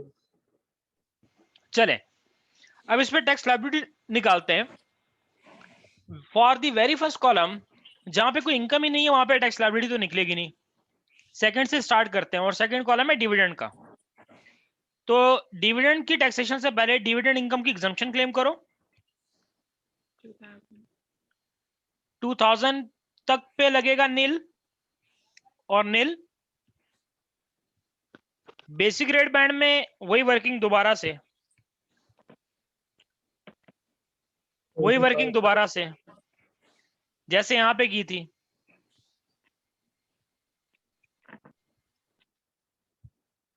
बेसिक रेट बैंड होता है 37,500 तक का। इसमें से 2000 एग्जम्पशन ने कवर किया, बाकी कितना बचा? 37,500। और यहाँ पे इनकम कितनी बची हुई है? 42,500। 45,500 में से 2000 अगर एग्जम्पशन में चले गए थे तो 43,500 बची हुई है।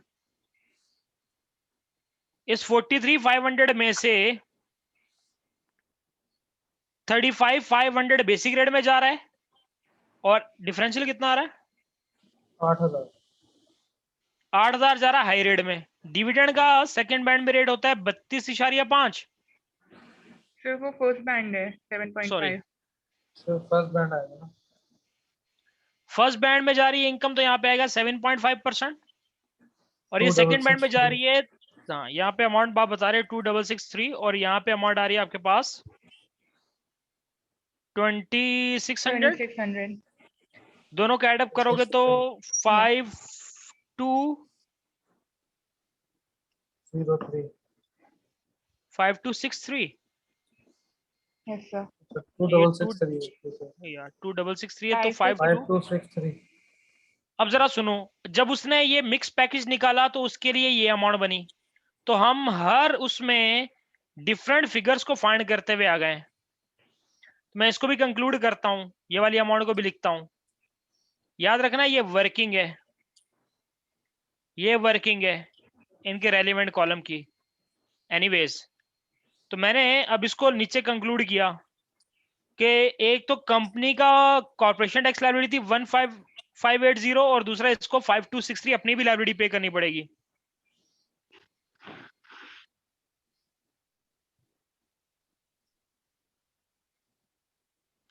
तो यहां पे अमाउंट कितनी आ गई?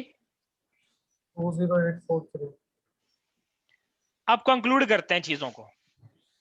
हमने इस बंदे का उस वक्त भी हिसाब देख लिया कि व्हेन ही एक्चुअली स्टार्टेड, अगर वो एक इंडिविजुअल पर्सन के तौर पे एक ट्रेडिंग इनकम के तौर पे शुरू करे तो उसको ऑप्शन 1 में 32,303 का टैक्स देना पड़ेगा। गौर करना बात को, मैं कंक्लूड करने आ रहा हूं, सवाल खत्म हो गया। अगर वो सोल ट्रेडर के तौर पे बिजनेस करे तो टोटल टैक्स उसका बनेगा, टोटल अमाउंट पेबल बनेगी 32,303। अगर वो वाया लिमिटेड कंपनी ऑपरेट करे तो ऑप्शन 1 में, वाया लिमिटेड कंपनी ऑपरेट करे तो ऑप्शन 1 में रहते हुए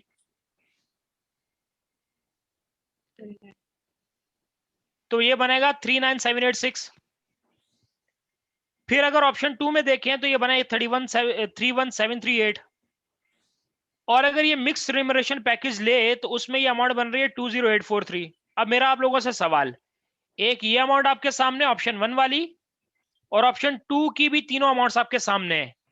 आप बताओ कि अगर आप टैक्स एडवाइजर हो तो आप बंदे को क्या रिकमेंड करोगे? पहला सवाल, कि बिजनेस को एज अ सोल ट्रेडर लेकर चलो या कंपनी के तौर पे रजिस्टर करके चलो? जी बोलो। कंपनी।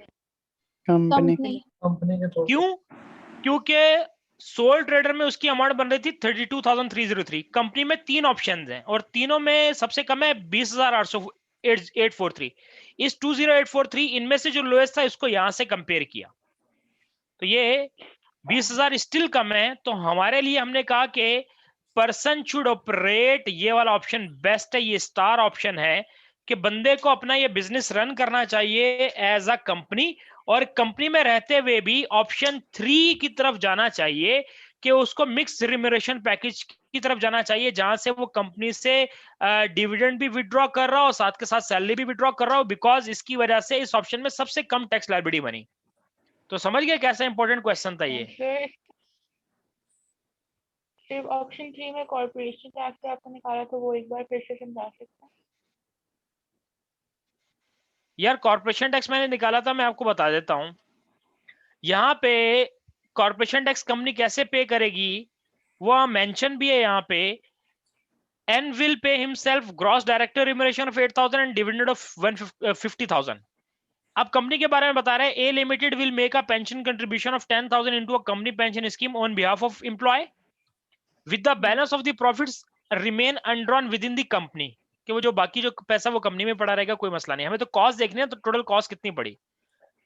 अब हमने कैलकुलेशन कैसे की थी, 1,00,000 रुपए का तो प्रॉफिट है, ऊपर मेंशन था ना क्वेश्चन में कि कोई भी सिनेरियो हो इन ईच केस आपका 1,00,000 रुपए का प्रॉफिट रहेगा। मैंने कहा 1,00,000 रुपए के प्रॉफिट्स में से कंपनी ने पहले 8,000 रुपए सैलरी दी, क्योंकि सैलरी का अलाउड एक्सपेंस है, माइनस कर दिया। फिर कंपनी क्या करेगी, कंपनी ने जो 10,000 रुपए पेंशन कंट्रीब्यूशन दिया तो वो भी एक अलाउेबल डिडक्शन है, कंपनी के प्रॉफिट्स को कम करेगी। तो 1,00,000 में से 18,000 टोटल प्रॉफिट्स कम हुए तो 82,000 के प्रॉफिट रह गए। इस 82,000 पे हमने 19% कॉर्पोरेशन टैक्स का जो रेट है वो अप्लाई किया, तो ये 15,580 की लायबिलिटी निकल आ गई, corporation tax liability. Sir Clear है? लेकिन वैसे 10,000 is an exempt benefit, right? वो एग्जाम फॉर एम्प्लॉय ना, exempt Exempt, benefit for employee. ठीक है। अगर ये टैक्सेबल होता तो मैं इसको एम्प्लॉयमेंट इनकम में ऐड करता, लेकिन ये तो एग्जाम्प्ट है, इसलिए मैंने उस 10,000 का कुछ भी नहीं किया, इग्नोर किया। ओके सही है? Okay sir, thank you. Sir इसमें एक्सप्लेनेशन भी देनी होगी? हाँ, आपको लिख के कुछ बातें बतानी है।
चलें, अब सेकंड क्वेश्चन की तरफ जा रहे हैं। अगर आपको याद हो तो ये इस क्वेश्चन को हमने एज अ टेस्ट भी, मैंने एक टेस्ट में भी ये सवाल दिया था, तो अल्हम्दुलिल्लाह ये सभी का गलत था।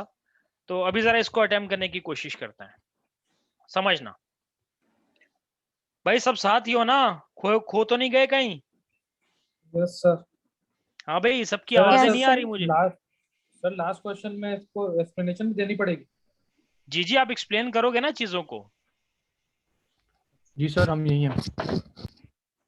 हाँ अमर, आप जी एक्सप्लेन सर। करोगे बेटा चीजों को। ठीक। चलें, गुड इनफ। आगे बात करते हैं, अब इस क्वेश्चन की तरफ जाते हैं। ये क्वेश्चन नंबर 2 है, ये भी रिसेंट पास पेपर का ये सवाल है, सेक्शन सी का 10 नंबर का आता है। You should assume today's date is 20 March 20. Sammy Smith is a director of Spark Limited. The company has given her choice of being provided with a leased company motor car. Alternatively, being paid additional director remuneration and then privately leasing the same motor car herself. Company कह रही है या तो हम आपको गाड़ी दे देते हैं या हम आपकी सैलरी में इतने पैसे डाल देते हैं कि आप खुद अपनी गाड़ी कर लेना, जो मर्जी कर लेना, यानी कि या तो हमसे गाड़ी ले लो या सैलरी बढ़वा लो। कार मिलेगी तो कार बेनिफिट है एम्प्लॉय के लिए। कंपनी पर्सपेक्टिव से कंपनी को कार बेनिफिट पे क्लास 1 ए एनआईसी भी देना पड़ेगा, class 1 a employer NIC which is payable on the taxable benefits amount.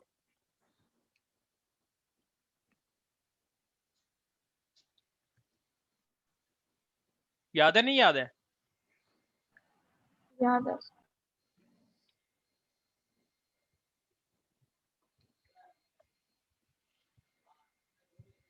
Company motor car. The motor car will be provided throughout the tax year and its provision will result in a taxable benefit. अगर car देंगे तो taxable benefit कितना, आप लोगों ने माशाल्लाह उस exam उस टेस्ट में बेनिफिट कैलकुलेट कर रहे हैं। अरे भाई दिया हुआ है कैलकुलेट करके आपको। कह रहा है एंड इट्स प्रोविजन कि अगर कार प्रोवाइड की जाती है तो उसकी वजह से टैक्सेबल बेनिफिट निकलेगा 30340 फॉर सेमी। सेमी कौन है? एम्प्लॉय है, तो एम्प्लॉय कार बेनिफिट तो पहले दिया हुआ है। The motor car will have an official CO2 emission of 200 gram per kilometer and will be leased by Smark at an annual cost of 27720. So हम इस 200 ग्राम को एम्प्लॉय के लिए यूज नहीं करेंगे क्योंकि taxable benefit is already given in scenario and lease cost दी हुई है आपको कंपनी के पर्सपेक्टिव से 27720। और ये कंपनी ओन्ड कार नहीं है, लीज्ड कार है। कंपनी इसका लीज रेंटल पे कर रही होगी। अगर आपको याद हो हमने पढ़ा था कि अगर कंपनी के पर्सपेक्टिव से अगर कंपनी का जो लीजिंग कॉस्ट अगर गाड़ी का CO2 एमिशन 110 से ज्यादा हो तो 15% of the leasing lease rental is disallowed. आगे बोला the lease payments will cover all cost of running the motor except for fuel. Smark limited will not provide Sammy with any fuel for private journey. Okay, यानी कि car benefit है वो भी calculate किया हुआ है और फ्यूल बेनिफिट नहीं है। कह रहे कि अगर एडिशनल उसको डायरेक्टर रिम्यूनरेशन दी जाए तो क्या होगा? अगर कार की बजाय या तो कंपनी मोटर कार दे दो या डायरेक्टर रिम्यूनरेशन को बढ़ा दो, ऐड कर दो, एडिशनल डायरेक्टर रिम्यूनरेशन दे दो। कह रहे as an alternative to having a company motor car, Sammy will be paid annual gross director remuneration of 28,000 during the tax year 2021। She will then privately lease a motor car. कह रहा फिर उसकी मर्जी, वो कहीं से भी रेंट पे ले ले, हम उसको एडिशनल उसकी सैलरी बढ़ा देंगे, कार मैनेज करना उसका मसला है।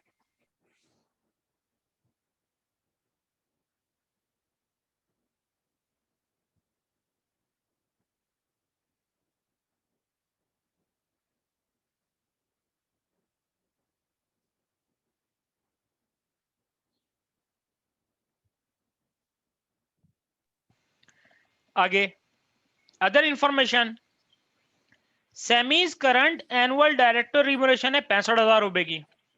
यार एक बात बताओ, और ये स्मार्ट कंपनी का बता रहा है कि जो अपने अकाउंट बनाती है 5 अप्रैल हर साल को। एक बात बताओ, अगर जो बंदा उसकी सैलरी अगर 65,000 रुपए बताई हुई है, आप लोग मुझे एक बात बताओ कि ये बंदा कौन सा टैक्स पेयर होगा? बेसिक रेट होगा या हाई रेट होगा? High rate. High rate. और इसकी करंट एनुअल सैलरी इतनी अगर है, इसका मतलब personal allowance is already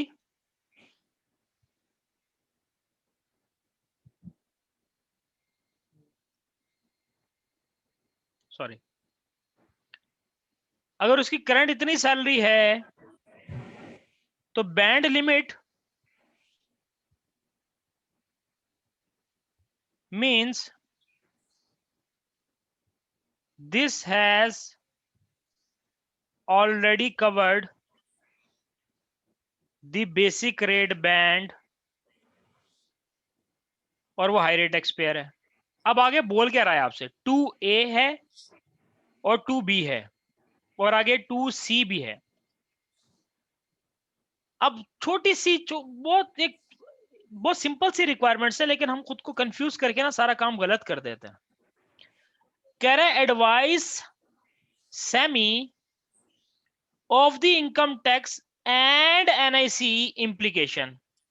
semi को क्या एडवाइस करना है, income tax and NIC implication. किस इसके लिए, for the tax year 2021 if he number 1 is provided with the company motor car, number 2 अगर उसको एडिशनल सैलरी मिल जाए 28,000 की। इन दोनों की वजह से होगा क्या उसके साथ, क्या होगा? वैसे आप लोग बता सकते हो क्या होगा इसके साथ? बोलो बोलो।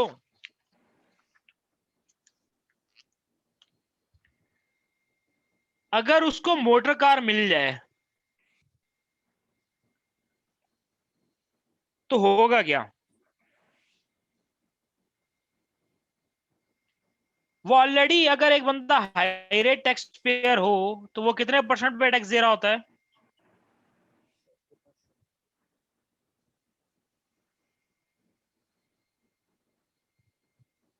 As she is high rate taxpayer and if receives car and resultingly car benefit, कितने अमाउंट का बेनिफिट है of 30340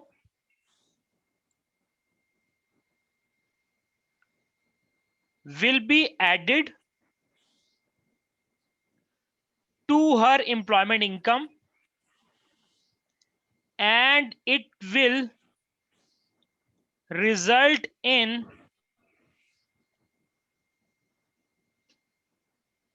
the increase of income tax liability। कितनी अमाउंट से इनकम टैक्स लायबिलिटी बढ़ जाएगी? बाय द अमाउंट, कितनी अमाउंट से income tax liability बढ़ जाएगी? यार उसका कितना बेनिफिट दिया हुआ है 30340, अगर उसकी एम्प्लॉयमेंट इनकम में मजीद इतनी अमाउंट शामिल हो जाए और वो हाई रेट टैक्स पेयर है, इसका मतलब ये 40% पे भी उसको टैक्स देना पड़ेगा। 12136 12136।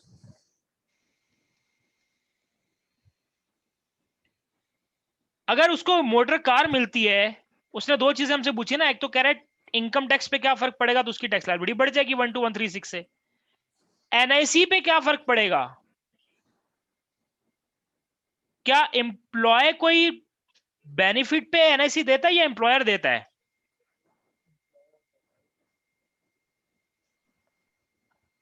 No NIC for employee on the benefits received.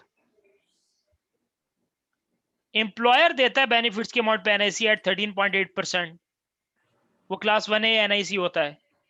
Employ को ये गाड़ी मिल जाए तो उसकी वजह से एम्प्लॉय के सर पे कोई फर्क नहीं पड़ेगा, उसके लिए नो एनआईसी।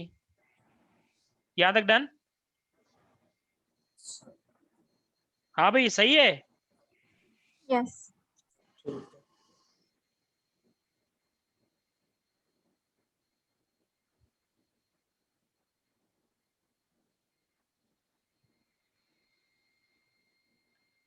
और फ्यूल बेनिफिट तो है ही नहीं, मना किया हुआ है सवाल में, नो फ्यूल इज प्रोवाइडेड।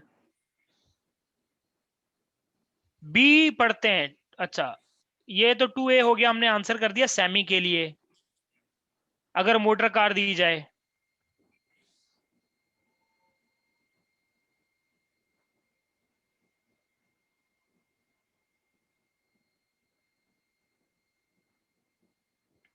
अगर एडिशनल सैलरी दी जाए तो क्या होगा?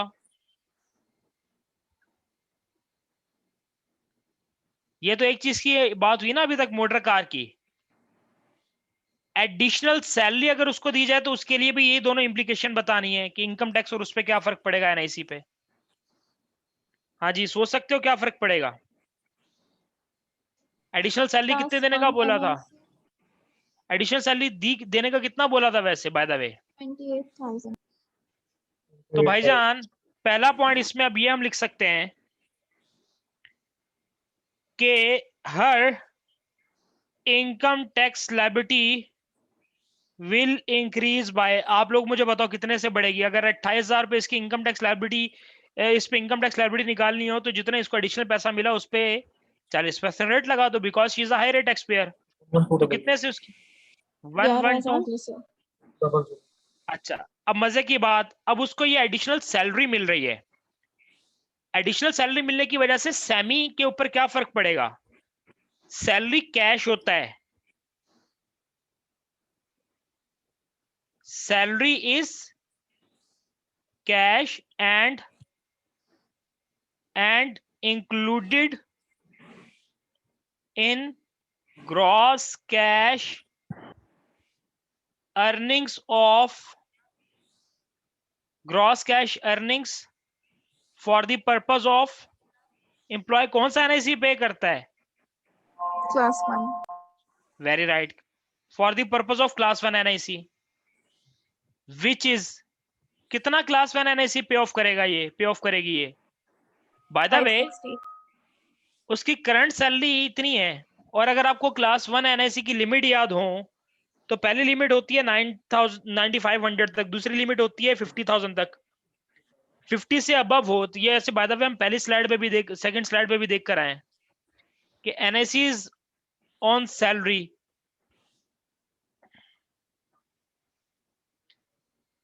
शुरू से 9,500 तक लगता है नील, 9,500 से 50,000 तक 12% और 50,000 से ऊपर 2%। बाय द वे अभी भी वो कुछ सैलरी कमा रही थी ना, तो अगर वो अभी सैलरी कमा रही थी तो वो ऑलरेडी कितना परसेंट पे एनआईसी दे रही होगी? कितनी सैलरी थी उसकी? करंट सैलरी बताई हुई है 65,000. 65।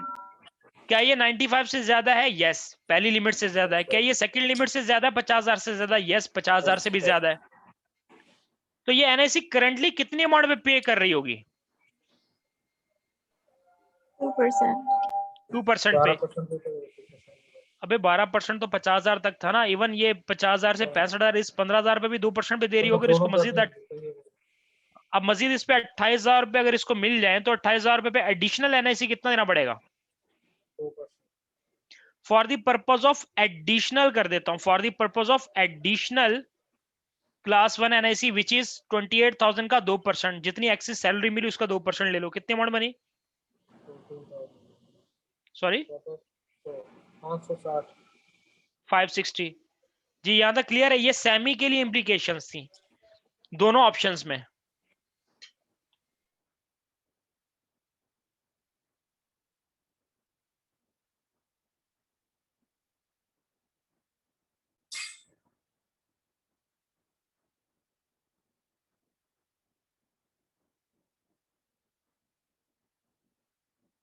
जी done with it?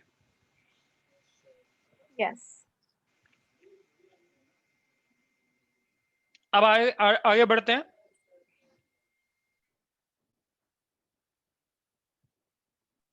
To be advice, अब कंपनी के लिए पूछ रहा है आपसे। पहले कह रहा था कि इन दोनों ऑप्शंस में उस पर्सन के लिए क्या इंप्लीकेशंस है। Now let's start thinking from company perspective. Advice spark limited of the corporation tax and NAC for the year ended 5th April 21 if the company 1 provides Smith employee with the company motor car, number 2 pays employee additional director remuneration of 28,000। पहले ही हमने दोनों चीजें एक employ के लिए देखी थी, अब दोनों चीजें हम कंपनी के लिए देखेंगे। मैं यहां पे मार्क भी कर देता हूं। पार्ट ए में हमसे रिक्वायरमेंट थी फॉर एम्प्लॉय, पार्ट बी में हमारे पास ये इंप्लीकेशंस है फॉर कंपनी के लिए, हमसे पूछ रहा है दोनों चीजें। तो यहां पे हमने फिर एक दफा हेडिंग लगाई कि कंपनी कार के बारे में क्या इंप्लीकेशंस होंगी, और एडिशनल सैलरी अगर कंपनी दे तो उसके लिए कंपनी को क्या फर्क पड़ेगा।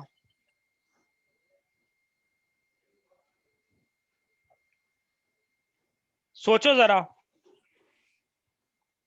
दो चीजें बतानी है। कॉर्पोरेशन टैक्स और एनआईसी की implication in a scenario where the company is giving car to employee and number 2 where the company is giving additional salary to employ.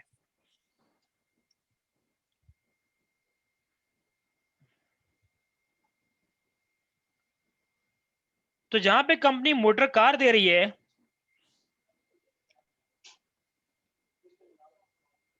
Company is required to pay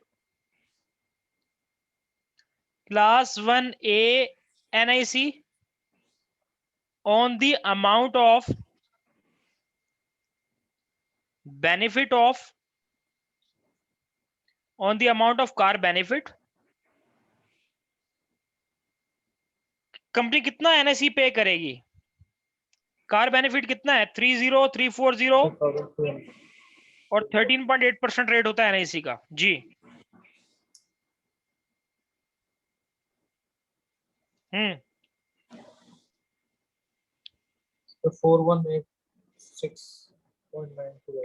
4187।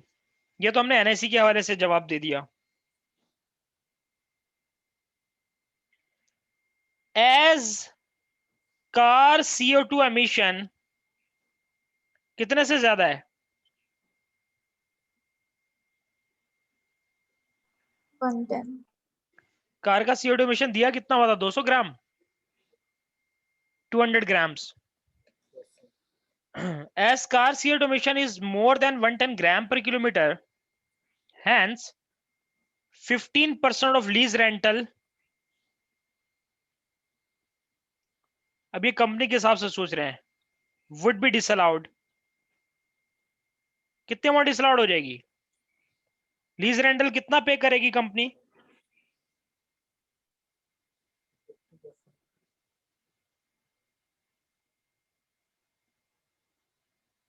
Lease rental given है? या annual cost ना, leased की annual cost is a lease rental. 4158. 27270 into 15%, कितनी amount disallowed हो गई? 4158. 4158। Hence only कितना expense allowed होगा फिर? 27270 में से जितना डिसअलाउड हो गया माइनस कर दो 4158, कितना एक्सपेंस अलाउड होगा? 4090 तो आ रहा है। 27270 मल्टीप्लाई 15%। कितना आ रहा है? 4090। 4091. 4091 अगर डिसअलाउ हो गया तो एक्सपेंस अलाउड कितना होगा फिर? 23180. 23 179 और 180 पॉइंट्स का फर्क है। 23179।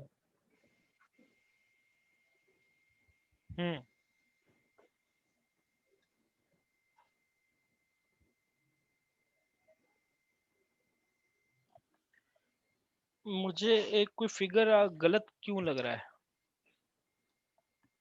नहीं सर सही है। ओके मैं गलत ले रहा हूँ ना। यहाँ पे देखें, हम फिगर है ऊपर 27720। It's not 27270, it's 2770।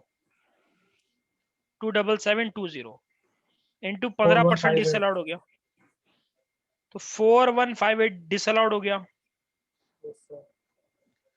तो अगर टोटल में से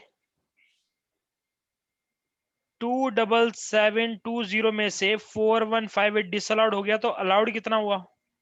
23562. Very right. तो जो अलाउड हुआ दैट इज 23562।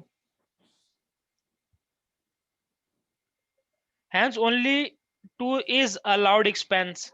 अच्छा, जितना एक्सपेंस डिसअलाउ हुआ, मेरा आपसे सवाल बड़ा ट्रिकी पॉइंट, क्योंकि हम कंपनी के पर्सपेक्टिव से सोच रहे हैं ना। अब फॉर कंपनी हम सोच रहे हैं सारी बातें, कंपनी अगर मोटर कार प्रोवाइड करे तो क्या क्या इंप्लीकेशन हो सकती है।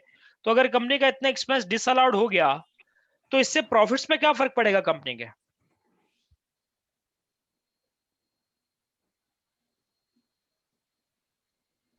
बढ़ जाएंगे।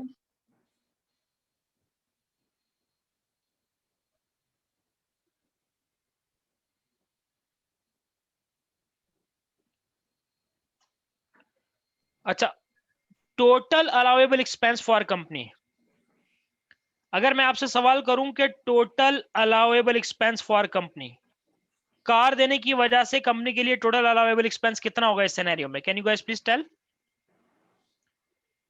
एक तो एम्प्लॉय को जो सैलरी दी, सैलरी तो देनी थी, कार दे रहे, तो कार की सिचुएशन में तो कार बेनिफिट है, तो हमने कहा था ये एक्सपेंस की तरह ये माइनस किया जा सकता है। मैं आपको दिखा देता हूं कहां लिखा था।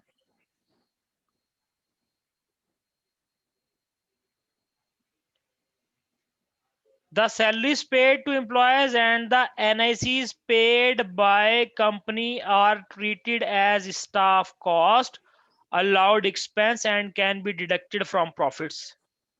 ये कंपनी की implication थी, तो ये चीज यहाँ पे अप्लाई होती है। As the company provided this car, और उस पर ये NIC पे अगर कंपनी कर रही है तो ये एक allowable expense है। टोटल allowable expense में एक तो 4187 आ गया, प्लस दूसरा 23562 आ गया। दोनों का एडअप कर दो, टोटल अलाउेबल एक्सपेंस कितना हो गया? 27749।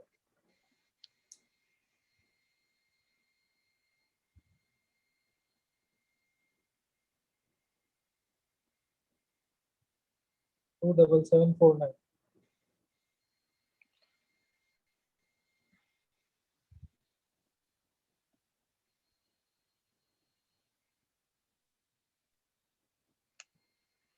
Very right, 27749।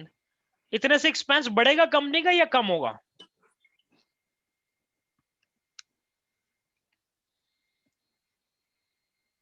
अलाउेबल एक्सपेंस है ना, कम होगा। है टोटल अलाउेबल एक्सपेंस, कंपनी के ओवरऑल एक्सपेंस बढ़ेंगे कम हो जाएंगे? ये कार देने की वजह से कंपनी का एक्सपेंस बढ़ेगा कम हो जाएगा? तो एक्सपेंस तो बढ़ेगा। हाँ, तो हमने कहा एक्सपेंस बढ़ेगा तो कॉर्पोरेट प्रॉफिट्स कम होंगे। अब सुनना आखिरी बात, एक्सपेंस बढ़ेगा तो प्रॉफिट कम होंगे, प्रॉफिट कम होंगे तो कॉर्पोरेशन टैक्स लायबिलिटी भी कम होगी। एक्सपेंस कितने से बढ़ रहा है? 27749 से। तो हमने कहा ये चीज को मायने में रखते हुए मैं कंक्लूड कर रहा हूं कि 27749 से अगर ओवरऑल एक्सपेंसेस बढ़ गए तो और 19% का अगर कॉर्पोरेशन टैक्स का रेट है तो कितने अमाउंट से कॉर्पोरेशन टैक्स लायबिलिटी कम हो गई? 5272 से। वेरी राइट, 5272 से at the end of the day corporation tax liability कम हो जाएगी। जी, यहां तक किसी को कोई प्रॉब्लम हो तो पूछ ले प्लीज।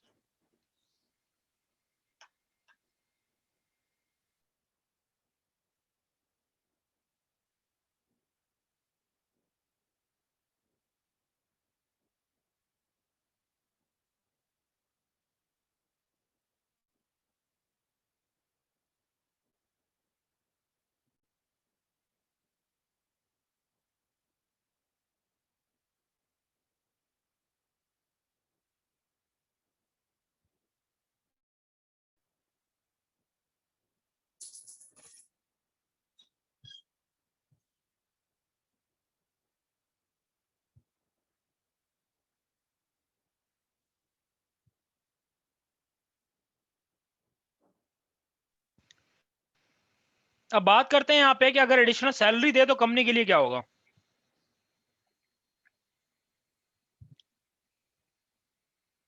सैलरी की वजह से जब एक कंपनी बेनिफिट दे रही थी, कार बेनिफिट की वजह से कंपनी को क्लास 1A एनआईसी देना पड़ेगा। अब यहां पे देखो, can you guys please tell कि कंपनी अब कौन सा एनआईसी देगी?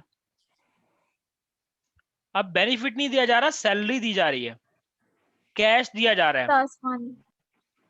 वेरी राइट, क्लास 1 कौन सा वाला, एम्प्लॉय वाला या एम्प्लॉयर वाला? Employer. NIC on the amount of salary, कितना वो दे रही होगी, मुझे बता सकते हो अमाउंट कैलकुलेट करके?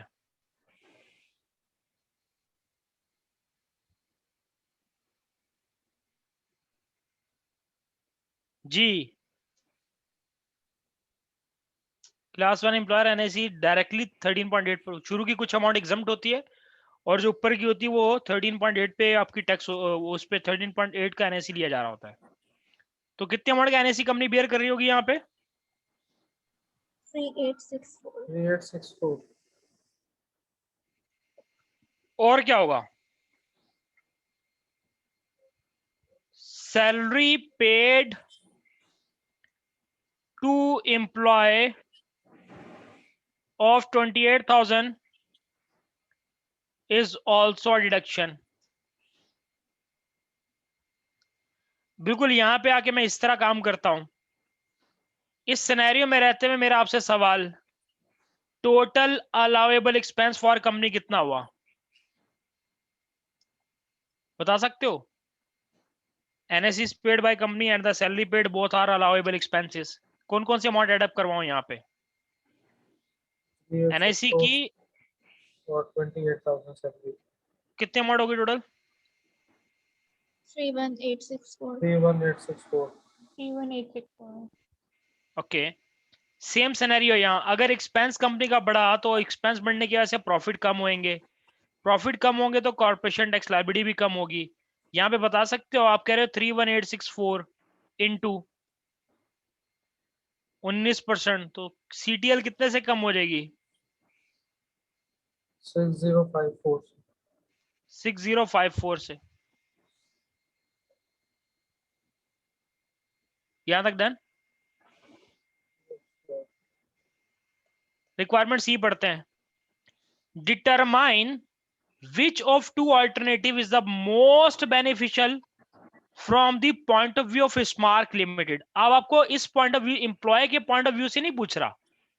2A में हमने एम्प्लॉय की चीजें की थी, 2B में हमने कंपनी की चीजें की थी। अब जो 2C की रिक्वायरमेंट है, this requirement is with respect to two alternatives are which of the two alternatives is the best for company perspective।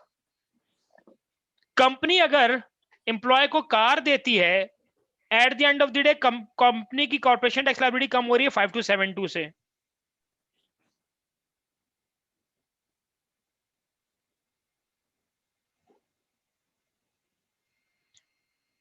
और अगर ये काम करती है कि उसकी सैलरी बढ़ा देती है तो उसको 6054 बियर कर से उसकी टैक्स लायबिलिटी कम हो रही है।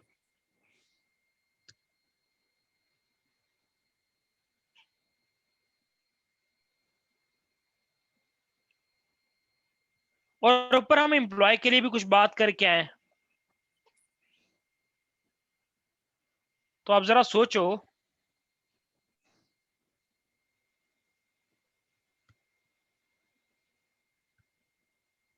Sir, can you repeat? determine which of the two alternative is the most beneficial from the point of view of company। आप भी सोचो, मैं भी सोचता हूं, फिर डिस्कस करते हैं।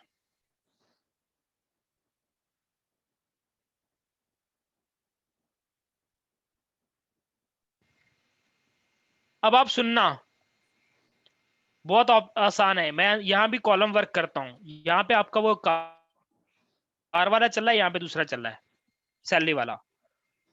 इफ कार प्रोवाइडेड, अगर कंपनी करे इफ सैलरी इंक्रीज्ड,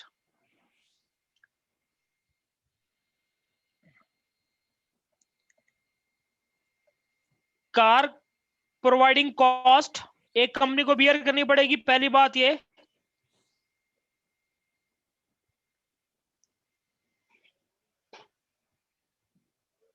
वो कार प्रोवाइडिंग कॉस्ट कितनी है, पूरे साल की कॉस्ट कितनी थी कार की?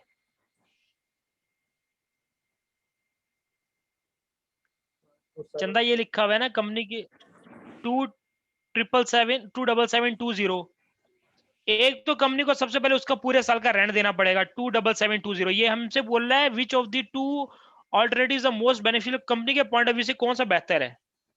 यहां पे हम नेट ऑफ टैक्स कॉस्ट की बात कर रहे हैं, नेट ऑफ टैक्स कॉस्ट,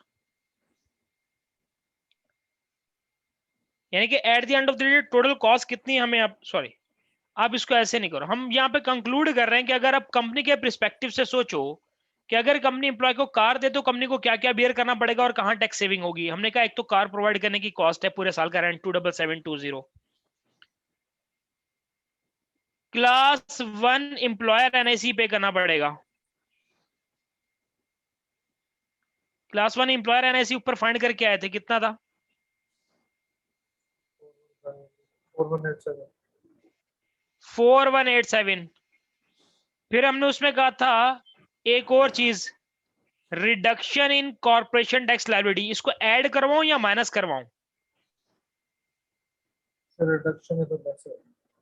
तो वो कितने से रिडक्शन थी, ये सारा काम करने से इतनी टैक्स लायबिलिटी सेव हो रही थी, तो at the end of the day कितना हिसाब किताब पड़ा यहाँ पे?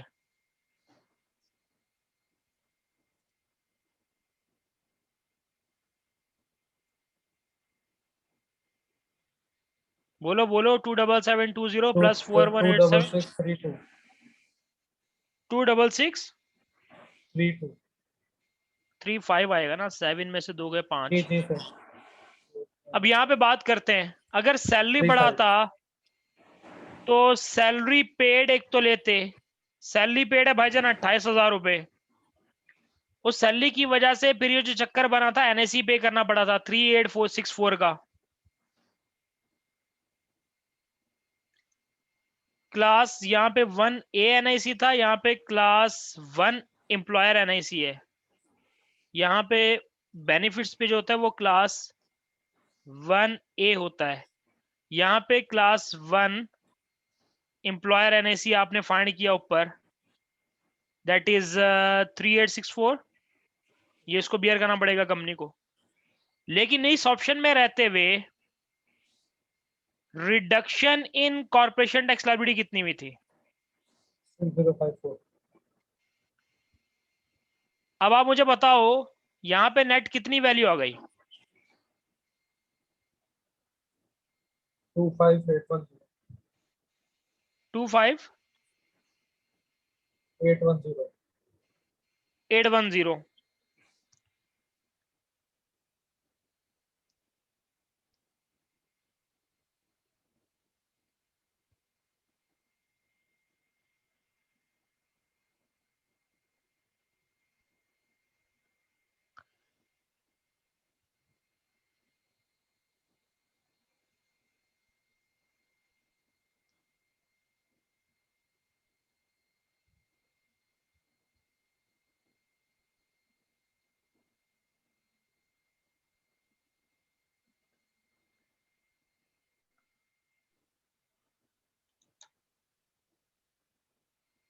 सही है?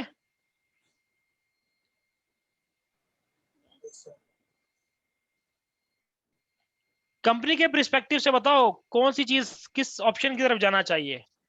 एक तरफ नेट ऑफ टैक्स कॉस्ट आ रही है 25810, जहां पे रिम्यूनरेशन वाले कॉलम में बात की वहां पे नेट ऑफ टैक्स कॉस्ट आ रही है 25810,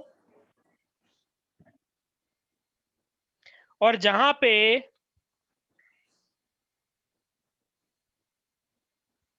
sir company salary company car provide कर रही थी वहां पे कंपनी को टोटल खर्चा करना पड़ रहा था 26635, खर्चा कहां पे कम करना पड़ रहा है? सर कम तो सैलरी पे करना पड़ रहा है, लेकिन खर्चा ज्यादा नहीं दिखाना चाहिए इन लोग को। अरे कंपनी का कैश कैश जा रहा है ना, ये हमने कैश टर्म अच्छा, में बातें कैश की हैं। ठीक है, कैश टर्म है, ओके। सही अच्छा जी, हो सर, गया ये? जी जी एक बोलो बोलो। सवाल है सर, ये आपने जो पूरी वर्किंग की है इसको एग्जाम में किस फॉर्मेट तरीके से लिखना यार पहले चाहिए? मेरी जान, वो मैंने आपको प्रॉमिस किया हुआ, मैं आपको करवाऊंगा भी, और मैंने आपको कुछ वीडियोस ऑलरेडी पोर्टल पे शेयर की भी हुई हैं, ठीक है, होपफुली परफेक्ट। आपने वो सवाल देख लिए होंगे। सही ठीक है? है सर, सही सही है। है। मैं लेकिन एज पहले कॉन्सेप्चुअली तो समझ लो, ये तो मैं बस सही है आपको सर, हाथ के हाथ करवा दूंगा, एक क्लास रखूंगा इसकी भी अभी और मजीद, बेस्ट है सर। जिसमें हम सीबी प्रैक्टिस करेंगे। पहले कॉन्सेप्चुअली तो समझ लो चीजों को भाई। हाँ, अभी तक हमने 2 घंटे हमारे होने को, अभी तक हमने तकरीबन ये 2 सवाल ही डिस्कस किए विद बेसिक थिंग्स। जी सब लोग हो भाई इधर? sir. Yes. So how you felt by attempting these two questions? है important area लगा important नहीं? तो यही लग रहा है, हैं? सबसे ज्यादा यही लग रहा है। तो यार ये जो 10 नंबर का सवाल आता है ना, ये बंदे को हिलाने के लिए काफी होता है।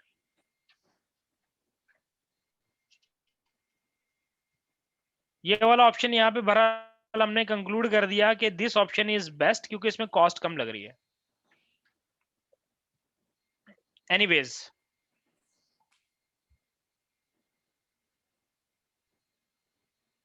we have further 3, 4, 5, 6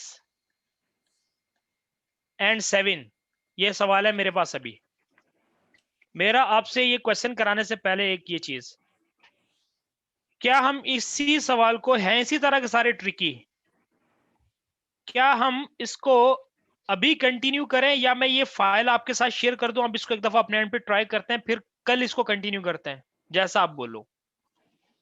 File share कर दो। जी बाकी लोगों का क्या कहना है? मैं कल सर, फाइल- रखूंगा class bye the way. File share कर लें, कल हम लोग करते हैं इसको उस पे काम। आज कर लें ताकि कल की क्लास से पहले आप कुछ कर चुके हो। चलें आप और आज ये कर दो, लें। हाँ मैं अभी शेयर कर देता हूँ मेरी जान, ये फाइल मैं अभी शेयर कर देता हूँ, या आप लोगों ने इसमें बाकी क्वेश्चंस को अटेम्प्ट करने की कोशिश करनी है। अच्छा उनको अटेम्प्ट करना बाद में, पहले जो आज अभी 2 अटेम्प्ट किया पहले इसी को समझना दोबारा, क्योंकि वन गो में इन क्वेश्चंस को समझना इतना आसान नहीं है। तो पहले इन क्वेश्चंस को दोबारा देख लेना, और बाकी जो क्वेश्चंस है वो भी एक नजर, भले अटेम्प्ट हो ना हो, एक दफा ट्राई जरूर कर लेना। मैं कल इंशाल्लाह क्लास रखूंगा कोई दोपहर में इसी टाइम जो आज था, सही है? तो उसके हिसाब से इंशाल्लाह इन क्वेश्चंस को भी हम अटेम्प्ट करेंगे। ये हमें अगले सर प्लीज क्वेश्चंस में 5 इतना बजे रखते हैं क्लास, प्लीज वो देख प्लीज लेंगे, 5 वो बजे शेयर वो वहां पे डिस्कस कर लेते हैं। It's not okay the sir. Right forum to discuss over here, right?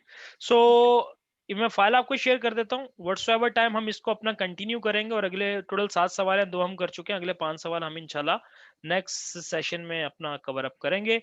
So take care and अल्लाह हाफिज।